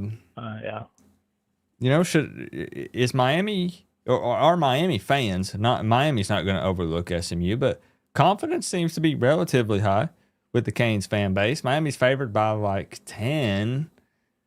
SMU's kind of beat up a little bit. Yeah, no, I mean, I'll just disclaimer, a lot of my opinion here isn't original. I listen wholeheartedly to one of our local favorites, the Jeff Cameron Show. So I'll kind of parrot him. Y'all are being absolutely ridiculous. SMU's defense is garbage. Garbage. Like bad. If this isn't a game Miami can't put up a lot of points, no matter if it's in Dallas, no matter if it's Antarctica. Like, this is a heavily, like, the Canes should stomp. SMU does not have the team they did last year. Their offense is competent, nothing special, and their defense is quite a bit doo-doo. So I really no. I mean, you guys should be fully confident. If the Canes melt down here, that's a Dawson special. Yeah, I mean, if Miami were to blow it with this one, I feel like, I mean, the Miami fans are throwing in the towel at that point. It's bad. It's like FSU losing to Stanford bad. Like, losing to this SMU team for Miami would be nuclear. I feel like there's kind of this infatuation with Brett Lashley because, you know, he's a good coach. He just doesn't have the Yeah, dogs this year. like- the defense is just bad. but like Miami fans don't dislike Lashley. Am I right, guys? Most Miami fans remember him as a pretty good offensive coordinator. He said very nice things about Miami. So I feel like there's this. I don't even know how to describe it, to be honest. Well, that's fine. You don't have to dislike a guy to kick his butt all over up and down the field. I agree, but like there's almost this like deep down this sense of like dread or worry with it being November, with it being an ACC game, with it being the former OC, you know, beating the head coach that's been at Miami for 4 years, with former Canes players that got kicked to the curb through the portal that weren't good enough to play at Miami. I feel like that's in the back of a lot of people's minds. That's why I'm calling in from a Florida State perspective that don't have all this ridiculous bias, Miami bias from the background. This should be a raffle song. You guys are more than capable of just going up there, lining up, and getting a hearty victory. My score prediction is going to be the same it always has been, but I think it'll be more an all realistic tendencies. But yeah, go ahead and kick me over to the cam if you like. I'm ready. All right. I've said this every week. 31-17 Canes. But I'm not going to be surprised if y'all put like a 40 burger on them and call it a day. All right, and you said 31-17? Yes, I know Okay. it's the same as MS. Well, that's fine. Sorry, you know, that's but what I've we literally always said say. it every week. We always say if you have the same score prediction as someone, do not change it. We'll figure something out, right? Well, it's not even a prediction at this point. It's just our Alabama score I've stuck to the entire year. I'm just trying to be consistent. But you believe, as a Florida State fan, that Miami is absolutely capable of more than that against SMU, and you're hinting at very well could score more than that, correct? Yeah, I mean, their pass defense is so bad that, I mean, if Beck is literally throwing it to the other team intentionally, I think the people whole game, got a little shell-shocked in that Louisville game. I mean, he can. It's college football. Anything can happen. I mean, I told you guys in real life that, you know, the FSU Miami game could go 10 different ways. I just picked one of the ways I was hoping it would go. So, yeah, I could see all the bad things happening, but I see a lot more good things happening, which is why Vegas is the way Vegas is. You know, you play the odds. You just line up. Their defense is really bad. Your offense is competent. There you go. The only knock against the offense is Rhett Lashley is the OC. And you're coached by Mario Cristobal. So I'm curious to everything else is in see your favor. if Miami, if we're beating our heads against the wall with the run game tomorrow afternoon, or how that goes when Miami does try to run the ball. Well, they get themselves. That's when you're outplaying yourself. It's like, oh, we got to open up the pass. You don't have to open up the pass all the time if their pass defense is just that bad. Just do it. It's pretty bad. It's pretty bad. Pretty much repeat the FSU game. Like, you guys are throwing it all over the lot. We couldn't defend that. It's like third and whatever is just converted all the time. Just do that. Do you have to run it up the gut 50 times to open up a bomb? No.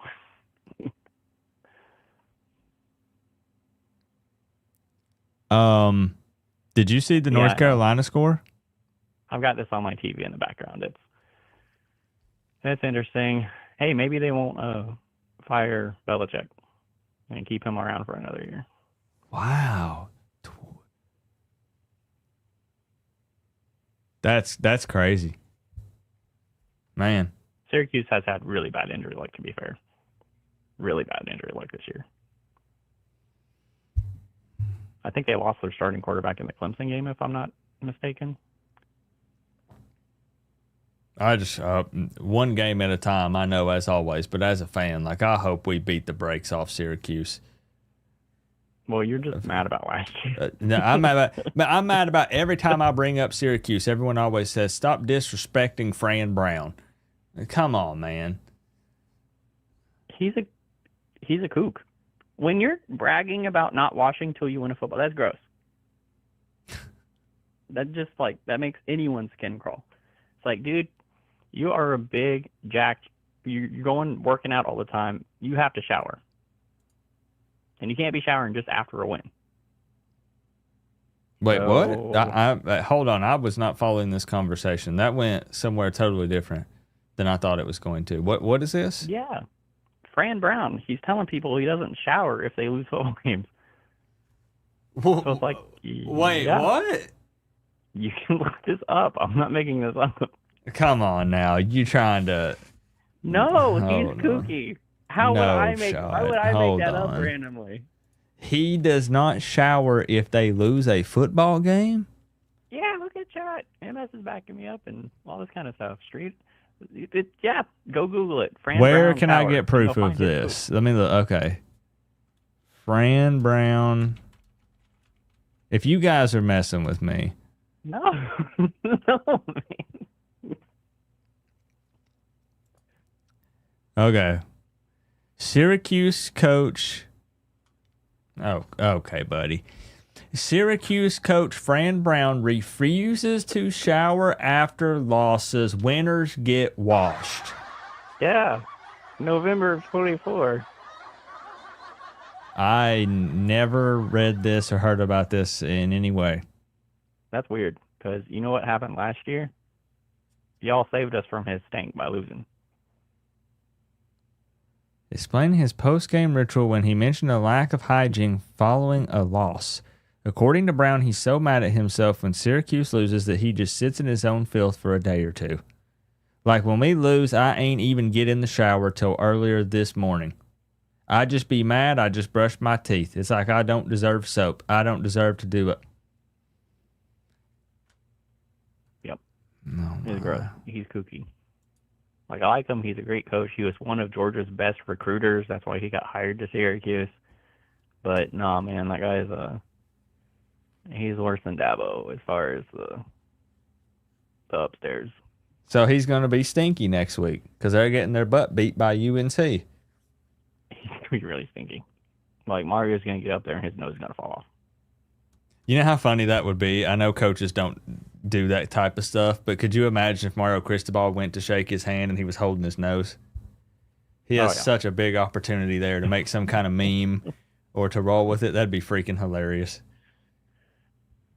All right. Well, Nick, I got you locked in. 31-17. Confident in the Canes. Can I get a quick prediction for your Wake Forest game tomorrow? Just it can even be win or loss if you don't want to do numbers.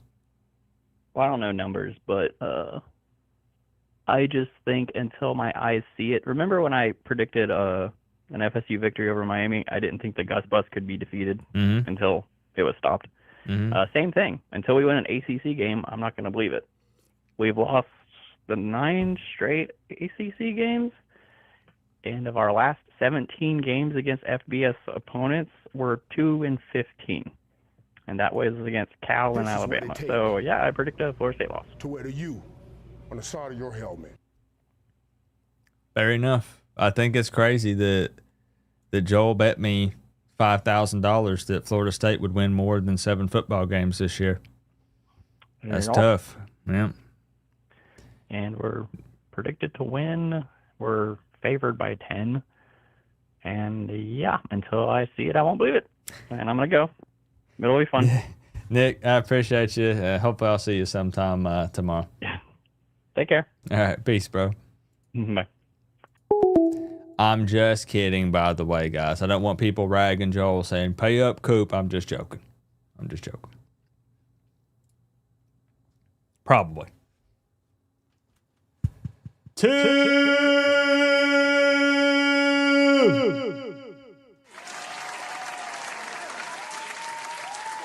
Thank you, my friend. coming in with the big 20. Doesn't even leave a message. Thank you, Tim. I appreciate the love. Thank you. Let me know how you been at least, bro. Come on now.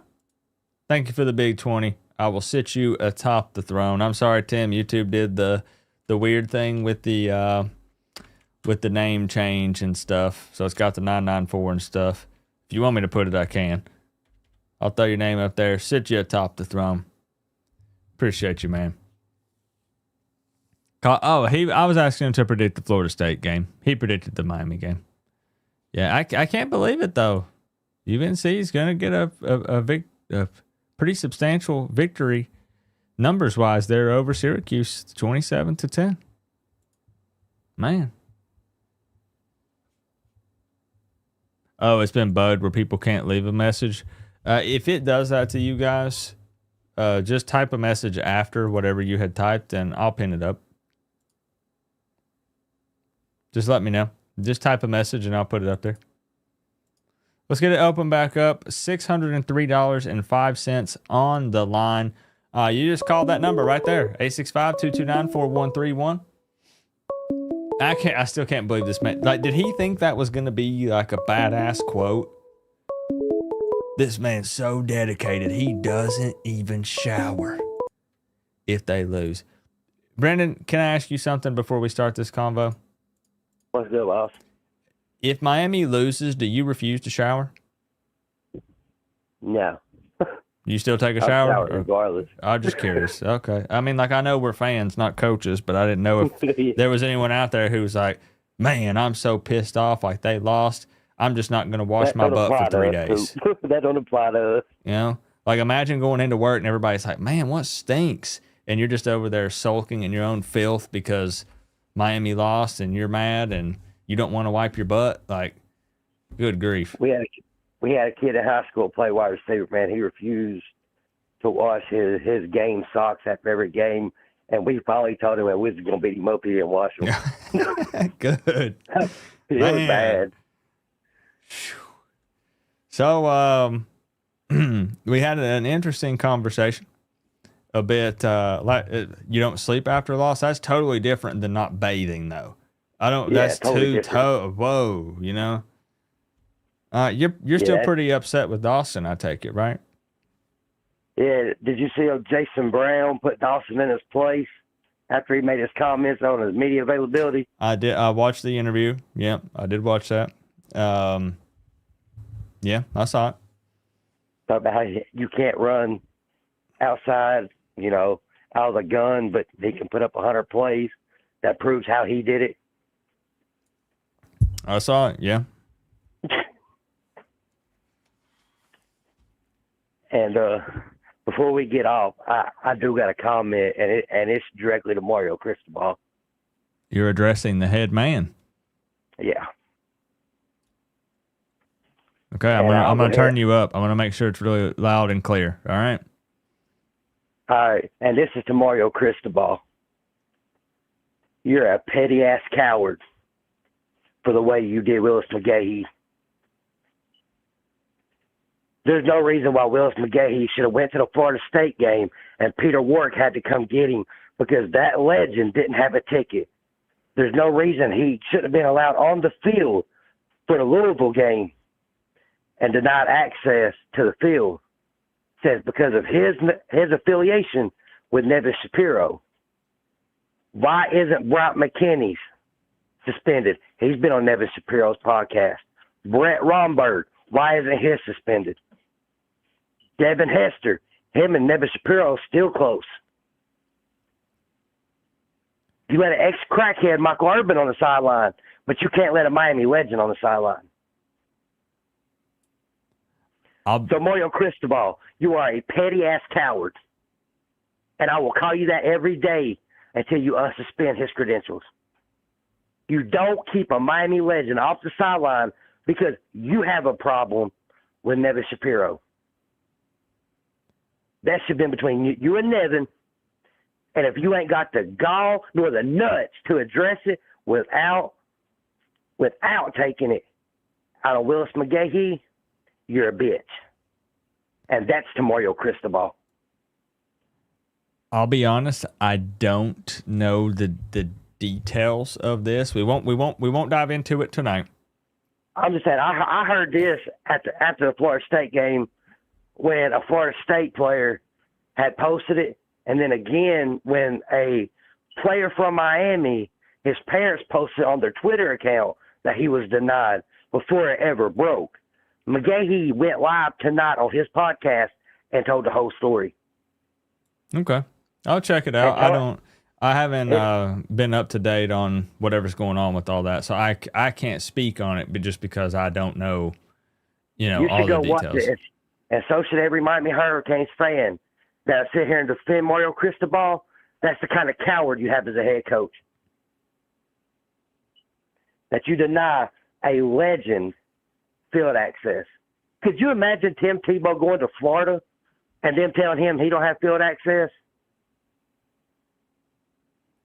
Yeah, I mean, like I said, I won't speak on it just because I don't know the details, and that's the honest to goodness truth. I just I haven't kept up with what's going on with all that, so I'll check it out.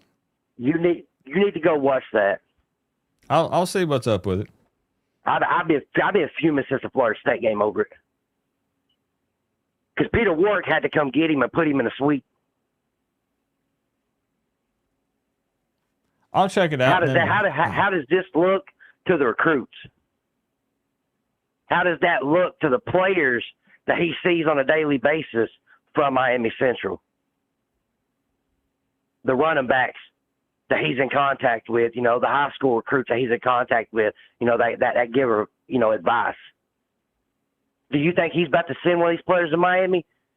You literally would hurt your own program by denying the legend who deals with kids on a daily basis because of your pettiness. How much sense does that make? Yeah, I mean, like I said, I will, because I know there's going to be people that are on both sides, and there's going to be people that think that I'm riding the fence on it. I just don't want to give an opinion until I watch whatever's. Let me put it this way, Brandon. BGM podcast. That's where you need to go. Because I was going to say, even though I'm on like the internet a lot, I have heard nothing about this. Like, this is the first time it's why I probably look shocked, because I've heard nothing about any of this. This is my first time. I'll do something better for you. When we get off the phone, I will send you all 3 links. Okay. Yeah, shoot it over to me. I'll check it out. And that way you will have them to go check all 3 of them. Fair enough. So you understand why I wouldn't give an opinion on it, though? Oh, absolutely. Just because I ain't seen it. Out there from my point of view and from where I come from, because I'm an old school Cane. I remember the days, when McGahee was on the field and you have all the old timers backing them on the sideline. And now you got Jordan Law and Mark Fletcher back there who can't even turn around and see one of the greatest running backs in Miami history behind them. But you know how I am around here. I'll let people get stuff off their chest, speak their mind, however I tried they to feel. get that out.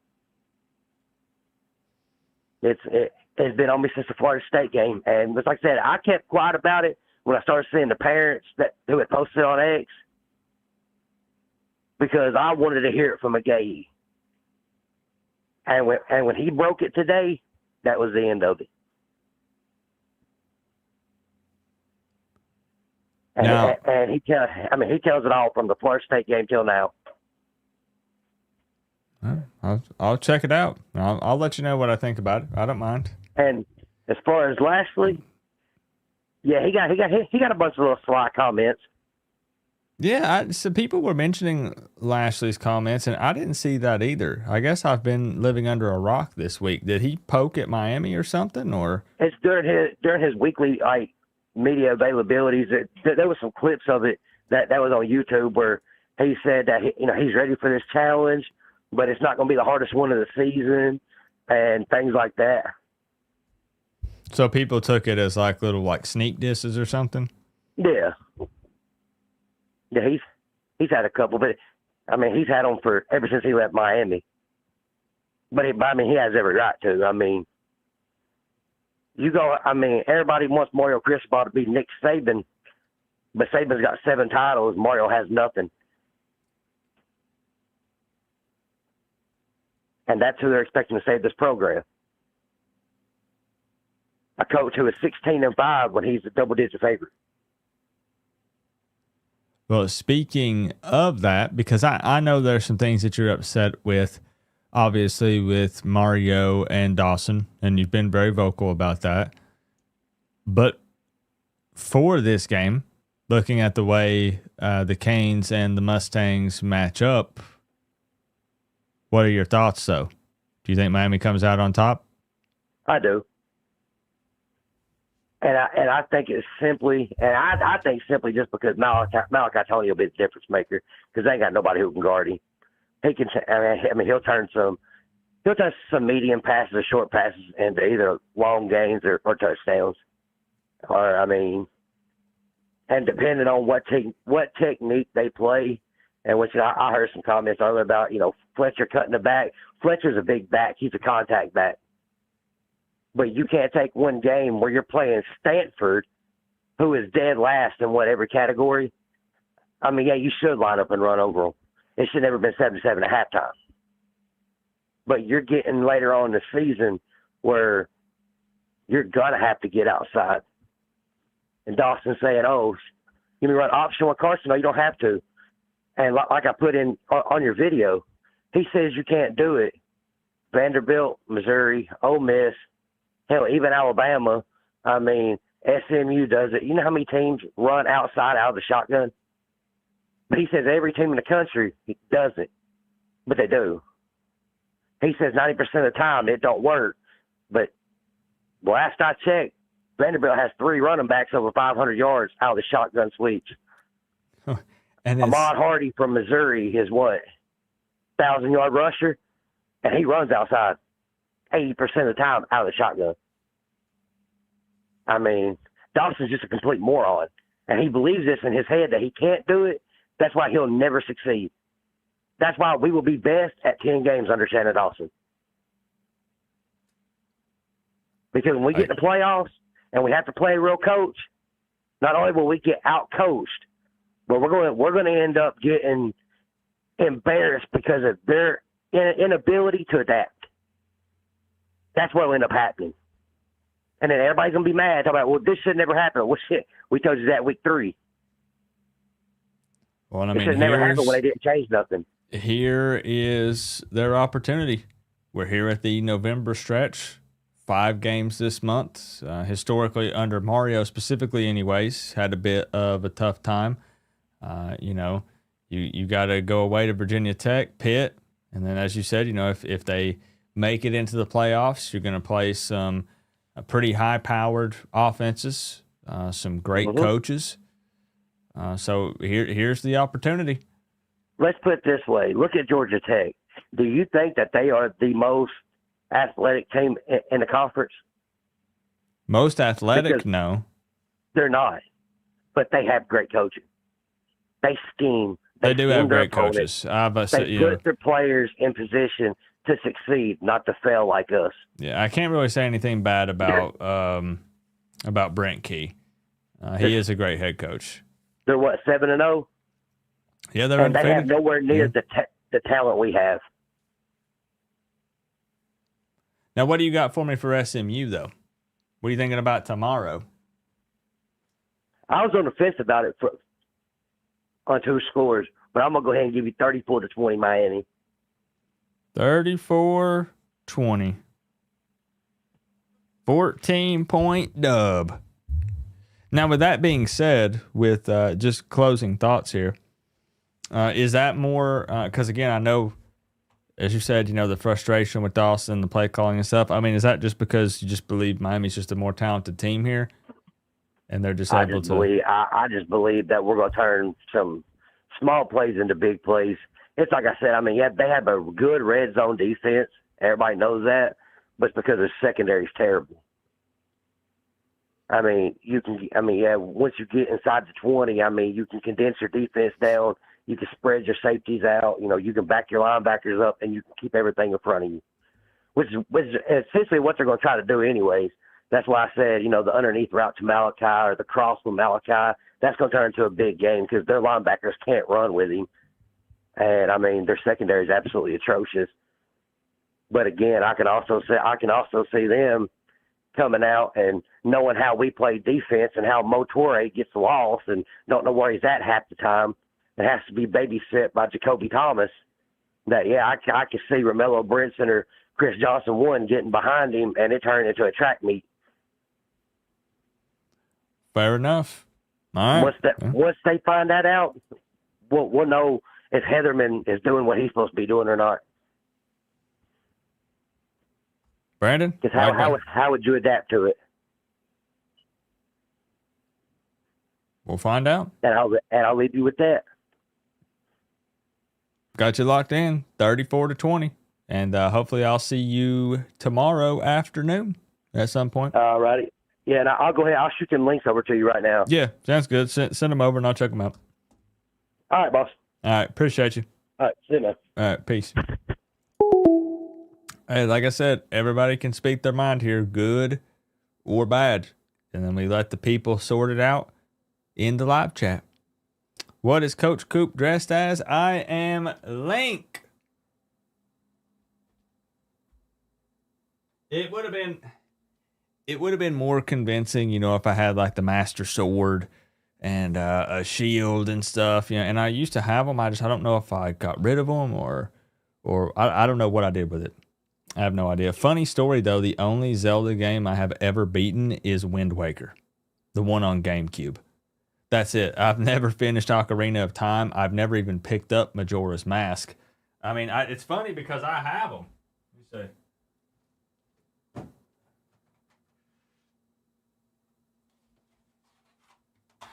I got them right here.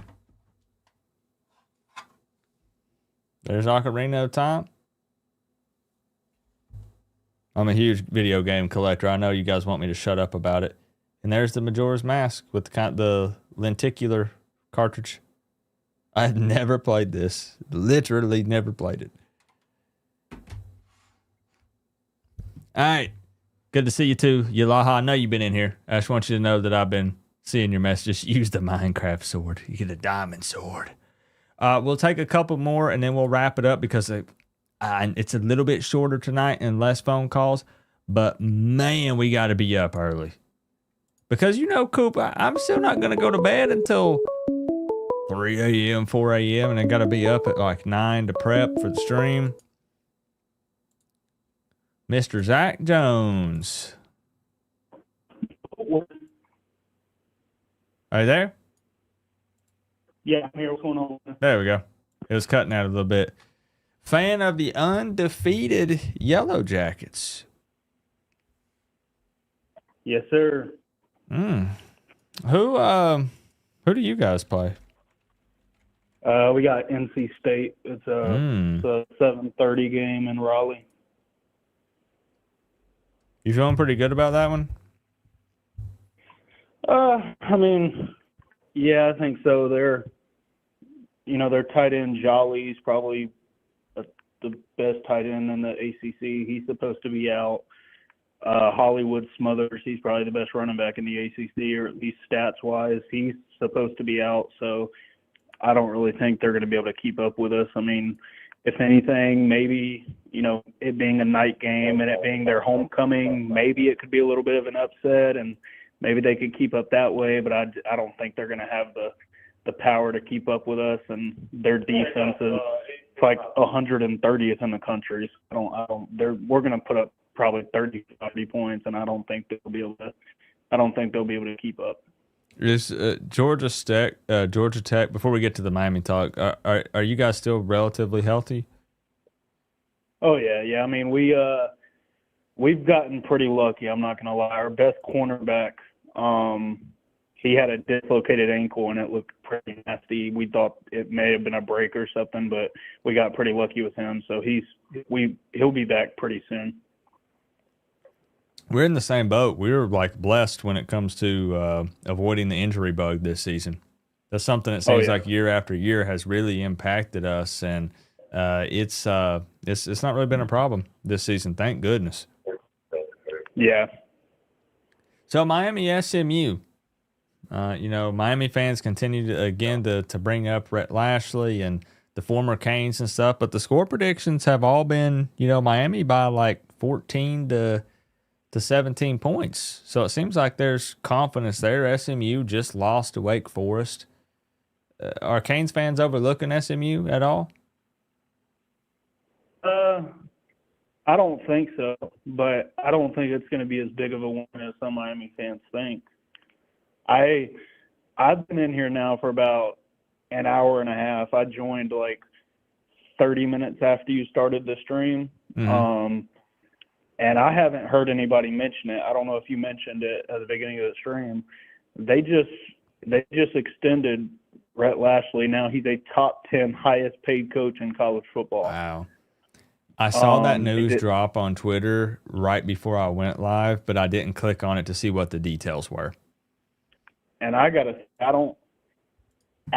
that happened, when that happens the day before a game and you're now a top 10 highest paid coach in college football, I don't think maybe he's necessarily going to beat top 10 Miami, but when something like that happens and players see that and they see like, okay, our coach is not a top 10 highest paid coach in college football, we can't go out and we can't lay an egg the very next day.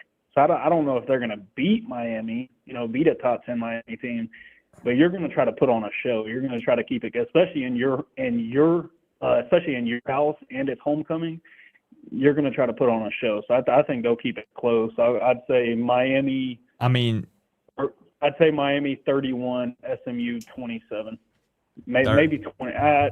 SMU 27, 31-27. 31-27, Miami on top. From King season, Zach Jones. Because I wanted to add, and I got you locked in there, that he had to benefit greatly from some of these openings across the country, right? With the success that he's had at SMU, that they had to be terrified they were going to come in and try to poach him, right? I thought he was going to go to Arkansas. Yeah. Yeah, I mean, there was That's a lot what of... the rumor was, and he played there, and he was a GA there, and he was the offensive coordinator at Arkansas State. Like, he has ties to Arkansas. I really thought he was going to go there for a second, but I saw that. I mean, Lashley is good. Don't get me wrong. He's a good coach, but top 10 in the country, I don't know. I don't know about that.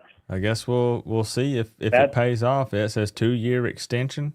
You're right, making him one of the 10 highest paid coaches in all of college football.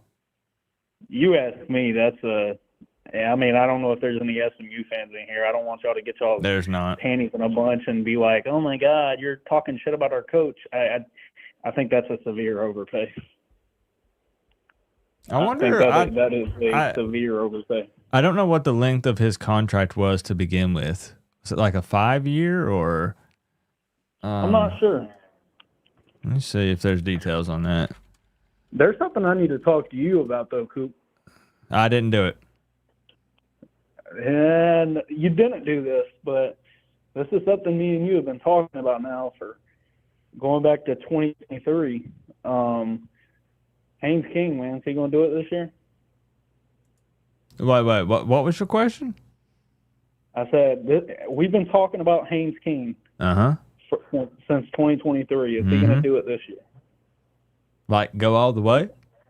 Is he going to win the Heisman? No, we can't. We can't. We don't have the talent to win a national championship. I think we'll make the playoffs, and I think we'll make the ACC championship. But we don't have the talent. We maybe could get lucky and win a playoff game depending on the matchup, but we won't go no more than past one playoff game because we don't have the talent. And Haynes King can only do so much, but he's got a shot at the Heisman. Let me see his numbers again. I mean, I know what he's been doing this season. He's got, if you compare him at this point in the season, if you compare him to the other Heisman leaders, he's averaging 305 yards a game, and second place is Ty Simpson with 283 yards a game. And King's got 19 touchdowns, 2,100 yards, or maybe it's 2,200 yards and a pick. So, his big stats are, as we all know, on the ground. He has 12 rushing touchdowns. He leads he's number one, or no, I'm sorry. He's tied for number one in the nation for most rushing touchdowns by a quarterback. He's tied with the Navy quarterback, so he's tied with a fucking triple option quarterback. But are they even tossing his name around? Like all these people that make these lists and stuff, like is his name getting thrown into the pot? I haven't really seen. This is something I think I'm about to shock you when I tell you this, because Georgia Tech fans are shocked with this. You know how they do the fan vote, right? Mm-hmm. And it's all publicity. Like the fan vote is all publicity. So at the beginning of the season, like obviously when we beat Clemson and he put up over 300 yards and 3 touchdowns versus Colorado, and he put up 350 yards versus Clemson, and we started to build a win streak. We were really starting to say, okay, well, the hypothetical is always there. I wonder if Haynes King could win the Heisman. You know, he's probably not good enough, but just the hypothetical. The question arose, well, it doesn't have the publicity. Now here we are, and what week are we in now? Week 10? Are we in week 10? It's so tough for me to remember because we're going into game 8 for Miami anyways. But then you had the 2 bye weeks, so I think this is week 9. Something like that, 9 or 10. You know. What I'm about to tell you is probably going to shock you, Coop, because it shocked Georgia Tech fans, and it severely shocked me. Haynes King is number 2 right now on the fan vote for the Heisman. He's above Julian Sayin, he's above Gunnar Stockton, he's above he's above everybody. The only person who's above him in the fan vote right now is Ty Simpson, the Alabama quarterback. So I was gonna say he's got the publicity behind him to do it, and people are ranking him high. For all the lists, he's like the lowest I've seen him the past week is 5, and I've seen him as 2. So I mean, he's going to have to beat Georgia, and he's going to have to win the ACC. He's going to have to do that. But if he even just makes the ACC title game, I think he'll go to New York. But if he wants a chance at winning it, he's going to have to beat Georgia, and he's going to have to win the ACC. Yeah, I think he has to make a statement in those big games like that for sure, because it's going to be so easy for them to try to hand it over to a Ty Simpson or maybe even Mendoza or some of those guys. And, you know, like, again, as much as I dislike Georgia Tech, because it seems like they always have our number, and even if they don't, it's a tough game when it shouldn't be. You know, I've been very vocal. Just tonight, I backed up Brent Key again. I said, yeah, I think he's a good head coach. I've said lots of good things about Haynes King. I don't know. I just don't know. This is not my opinion, just doing like prediction stuff. I don't know that I would see him winning the Heisman. I don't think he will. I think he'll be in New York, especially like with the fan vote and everything, and just with his numbers and how good Georgia Tech is right now. I think he'll be in New York. Just with him being an ACC quarterback and stuff, I think, and with him naturally he's not gonna be putting up a whole lot of passing yards. The ball is gonna have to bounce our way, I think, too many times. Like for him to win it, we will have to be 13-0. Like when they announced the Heisman, which is like December 9th or December 10th or whatever, whenever they had the selection show, it's after the ACC championship. We'll have to be 13-0. So I'm not expecting it. I think he'll be in New York though, and I mean that's enough with how much Haynes King has done with how much he's done for Georgia Tech, and you know how much as big of a fan of him as I am. Even if he's just in New York, I'll be happy with that. I mean, that's if he great wins the exposure Heisman, for him.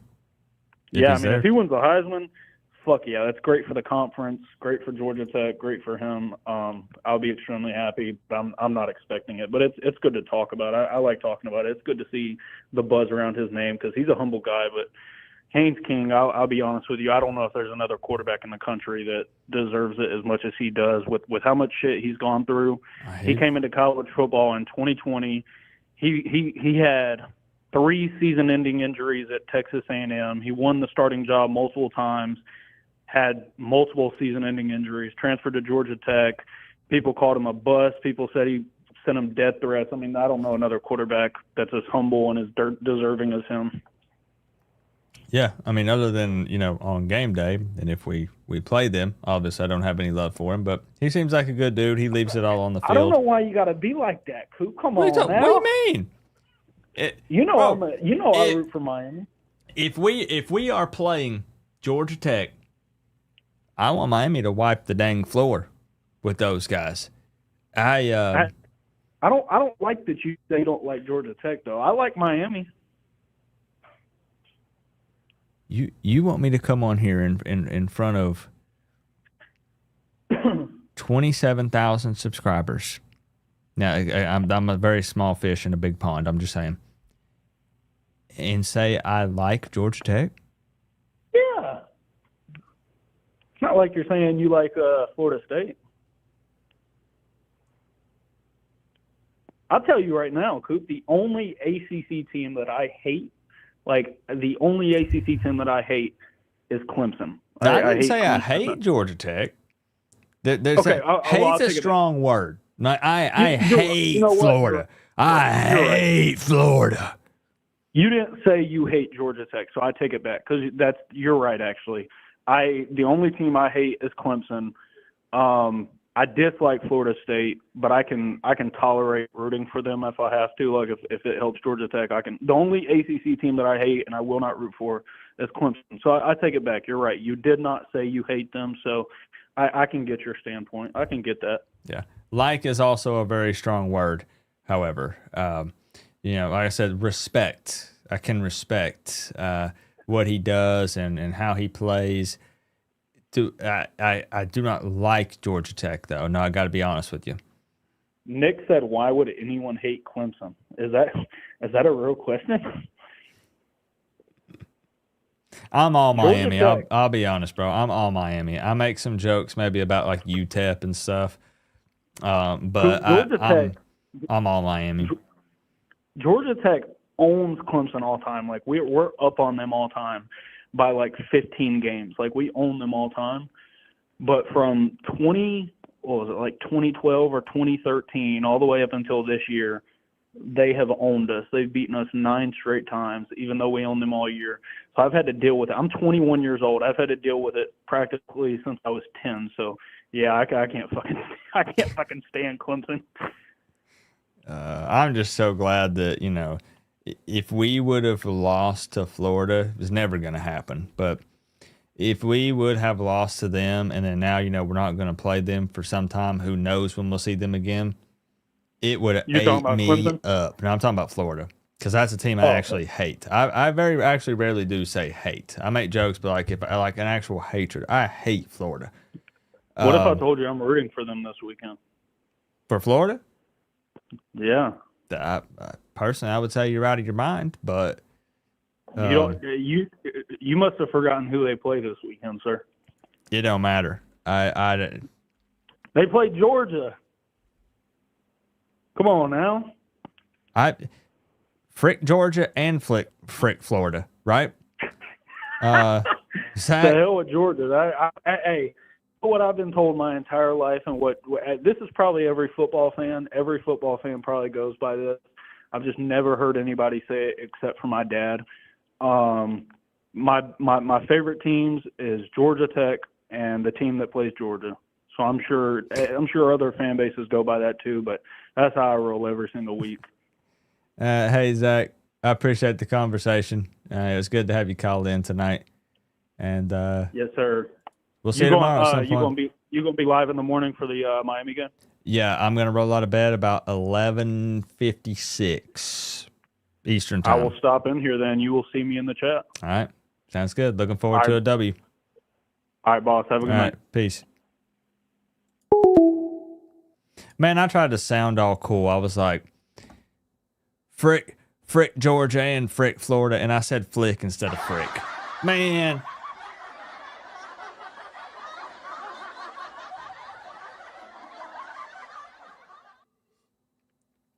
Every time I try to look cool, I take an L. All right, let's do a lightning round here. I would prefer to try to wrap this thing up about 11:30 just again because of the prep work for tomorrow. I actually had planned on doing a final thoughts video, but I don't know Yeah, flick This is what Georgia. it take And to Florida. wear the U Both of them. on the side of your helmet. Flick Georgia man. Do you guys have a team you actually hate? That every time you just see their logo, your blood pressure starts to rise? It can be for any reason. Maybe because Miami loses to them all the time and it pisses you off. Maybe you don't like their fans. For any reason. Is there a team you hate? Because hate is a very strong word. I'm not talking, I kind of dislike them a little bit. I mean, you loathe them. You can't stand them even being a thing. Yeah, for me, it's like I said, it's Florida. It is Florida 100%. I wish that we played them every year so I got to celebrate whooping their ass every single year. Joel says Florida. Okay, so we got that in common. That must be why we get along so well. We got Florida State, Georgia Tech, Florida, Florida State, Ohio State, Eagles. Don't like the Eagles. Got some NFL hatred. This is what it takes Ohio State, Bama. to wear the U Yeah, on the Bama. side of your helmet. Florida State. I just had a UGA fan tell me on Twitter that he hopes King tears his ACL versus NC State tomorrow. So yay. Flick UGA and their Mutt fans. Yep, flick them. Appreciate you, Zach. Thank you for the 5 and the 2, man. Flick them. Now that's going to become a thing. Thanks a lot. All right, lightning round. Lightning round for real, for real.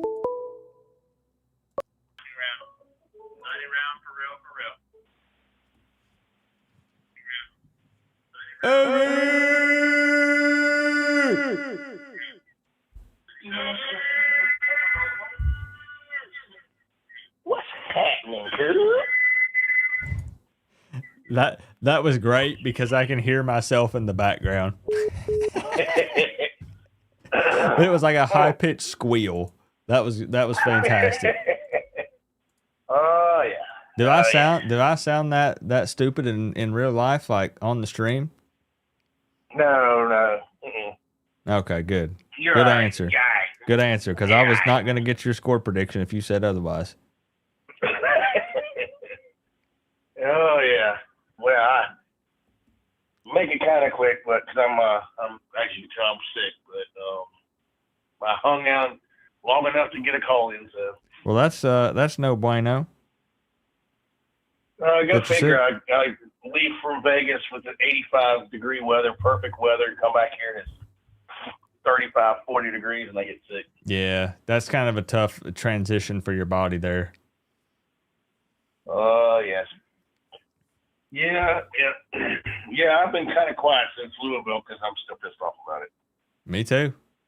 A lot of it's because it's just a loss, period. But you know how I feel about the November games, so I start to get concerned that there could be a second loss coming in. Even though I feel like Miami's they are going to be favored in all of the games. I feel like they're good enough to win them, but all that starts to creep up to the front of my mind a little bit, right? And I just desperately do not want that second loss. Of course. Yeah. My I think the one I worry about the most is Pitt. Oh yeah. I mean that's Yeah. it's a bit worrisome And then- at the moment, anyways. Yeah, and I loved when Dawson got checked during that interview because all he does is run. Those guys are fast enough to go inside and outside, and all we seem to do is run right up the middle on the left or right side. I will say that interview was definitely entertaining, whether it be good or bad. It was, anytime you have someone actually kind of challenge a coach or something, words get exchanged. It obviously blew up on social media with the pushback and the way that he approached the answer. Yeah, and it's I interesting. hope he reflected on it. I hope he reflected on it, saying, "Well, this must be the idea of the whole fan base. Why are we just running right up the middle?" And I think that's going to be our Achilles heel this weekend. Is they're going to try to prove a point that they may have the number one run defense, but we're going to do it, and then they're going to just when we can easily exploit the last place defensive backfield. That's why it's such an interesting matchup coming up, right? Because you know they're vulnerable in the passing game. Yeah, they're picking off some passes, but overall they're giving up a ton of yards through the air. So it'll be interesting just to see how Dawson schemes it up and what the game plan is and how they approach this one. It'll be very interesting to see. Yeah, and I've been bouncing back and forth between scores because I'm going, we have the talent to blow them off and, blow the doors off of them. Just Beck, keeps doing what he does with the short passes, letting our receivers do the work. But is he going to sit there and do the ground and pound like Mario wants to do and then make it a daggone tight-ass game all weekend, or all day? So, as far as your actual confidence level in this, though, I think we're going to win. It's just what I'm debating is the point differential. That's what I'm debating on. Right, about 10 to 11 point favorites at the moment.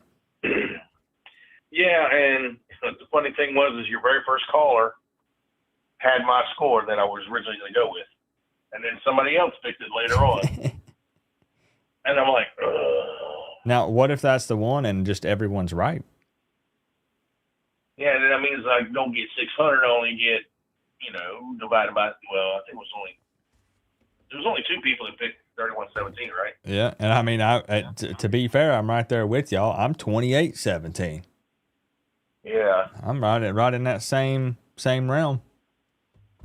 And I don't want to go up because I just don't feel, because you know how Mario is. I mean, Mario was still on the it's lead. hard. It's hard to do that, man. If you're like, come on, could they, like 38, 35, 38?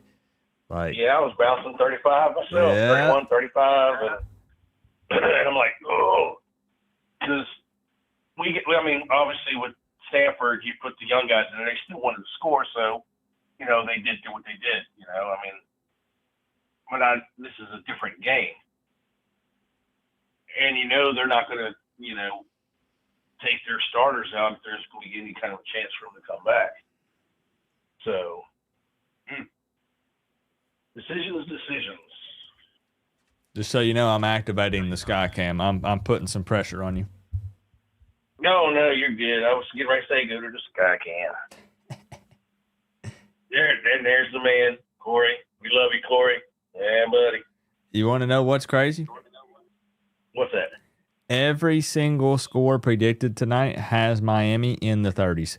31, 33, 38, 31, 31, 34, 31.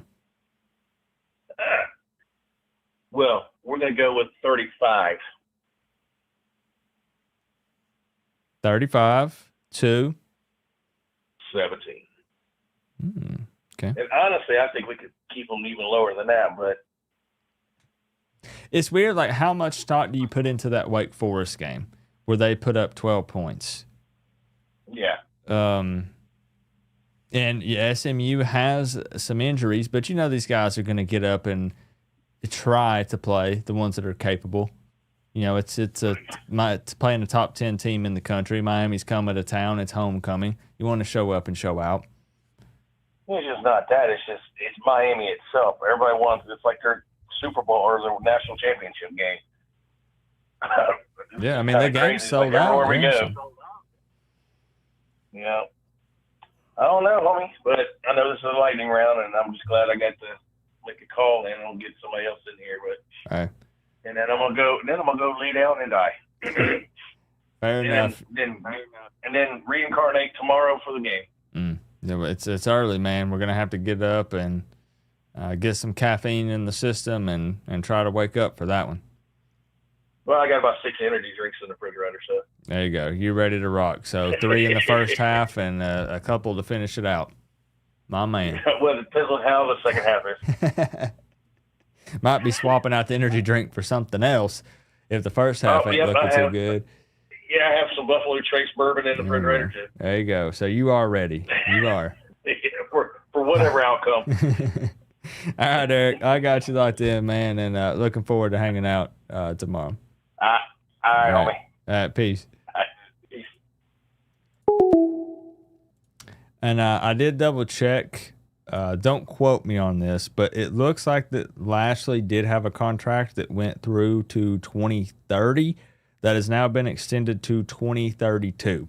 So he does now have a 7-year contract, and it does make him inside the top 10 highest paid coaches in college football right now. So that is pretty wild. That is pretty wild. And in other news, totally different sport here, but I was watching this the other night. How many innings did that game go to?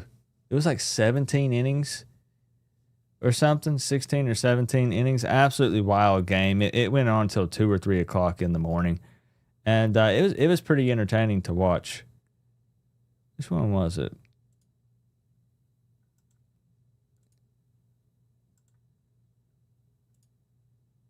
Here we go. Yeah, 18 innings. That game was crazy. And who was it? It was Freddie Freeman. Was it Freeman or Muncy? Which one of them? I think it was Freeman that finally hit a home run. Wild game. Wild game. So I think what I might do, I know some people are going to be upset. It's 11:33 right now. I usually stay live longer. I also usually take more phone calls than this. The viewers can vouch for me that I have the fastest lightning round on the platform. No debate. But, man, I got to tell you, you guys can laugh, and that's fine. I'll take it. 12 o'clock game is early for me because I got to get in here and get all the equipment booted up and tested and do the prep work the night before to make sure everything's ready to go. And I stay up late. And it's tough for me to get up at that time. It is. Coach Keeper. Yeah. So I will probably call it there. And y'all, we got to make sure we're on time tomorrow. I need to see y'all in here loud and proud because we got many you to take down tomorrow. All right. Big time game. 7-1 sounds a whole lot better than 6-2. We will not live it down if former Miami offensive coordinator Rhett Lashley, fresh off of a contract extension, multiple former Miami coaching staff on the staff there, lots of former players through the transfer portal. If they beat us, we'll never hear the end of it. And obviously, it's much bigger than that. You want to go to the playoffs. You want to win out. You want to finally walk away victorious in all of those November games that has plagued Mario Cristobal. It's been really, really tough for him. But I do think the Canes do get a W tomorrow. Not a doubt in my mind. They're going to handle SMU. They just don't have the horses to compete. Good to see you tonight as well, Kyle. Appreciate you hanging out. I want to give a shout out to Tim, who owned the board tonight with the 20.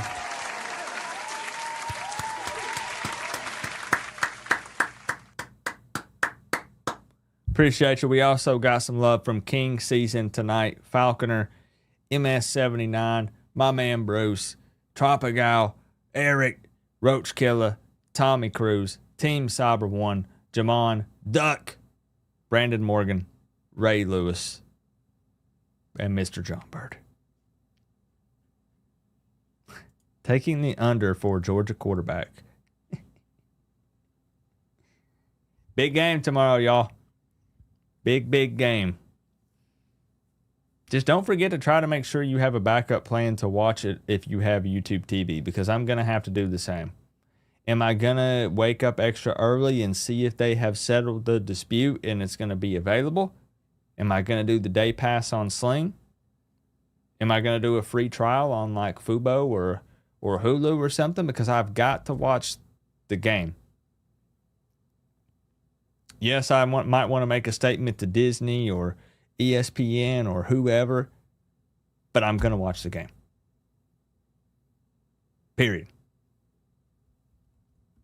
It's on ESPN, correct. But if you have YouTube TV, they no longer have ESPN for the time being because of the dispute. So, ESPN app will have it. Yeah, I appreciate you, man. The last Golden Boy 305. Thank you, bro. What am I watching? The game? Let me check and see if there's been an update. See if they have settled their dispute. Oh, what am I wearing? What am I wearing? I was told that this was one of the greatest Master Chief cosplays that anyone has seen ever. He's green, I'm green. The only thing I'm missing is a gun. I just need a gun.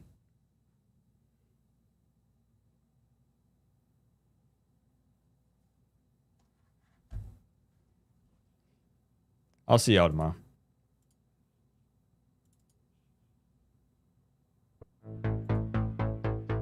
Big W. Big W tomorrow.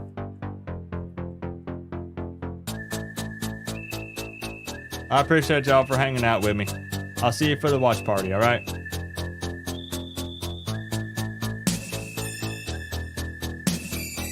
I'm confident. I swear I am.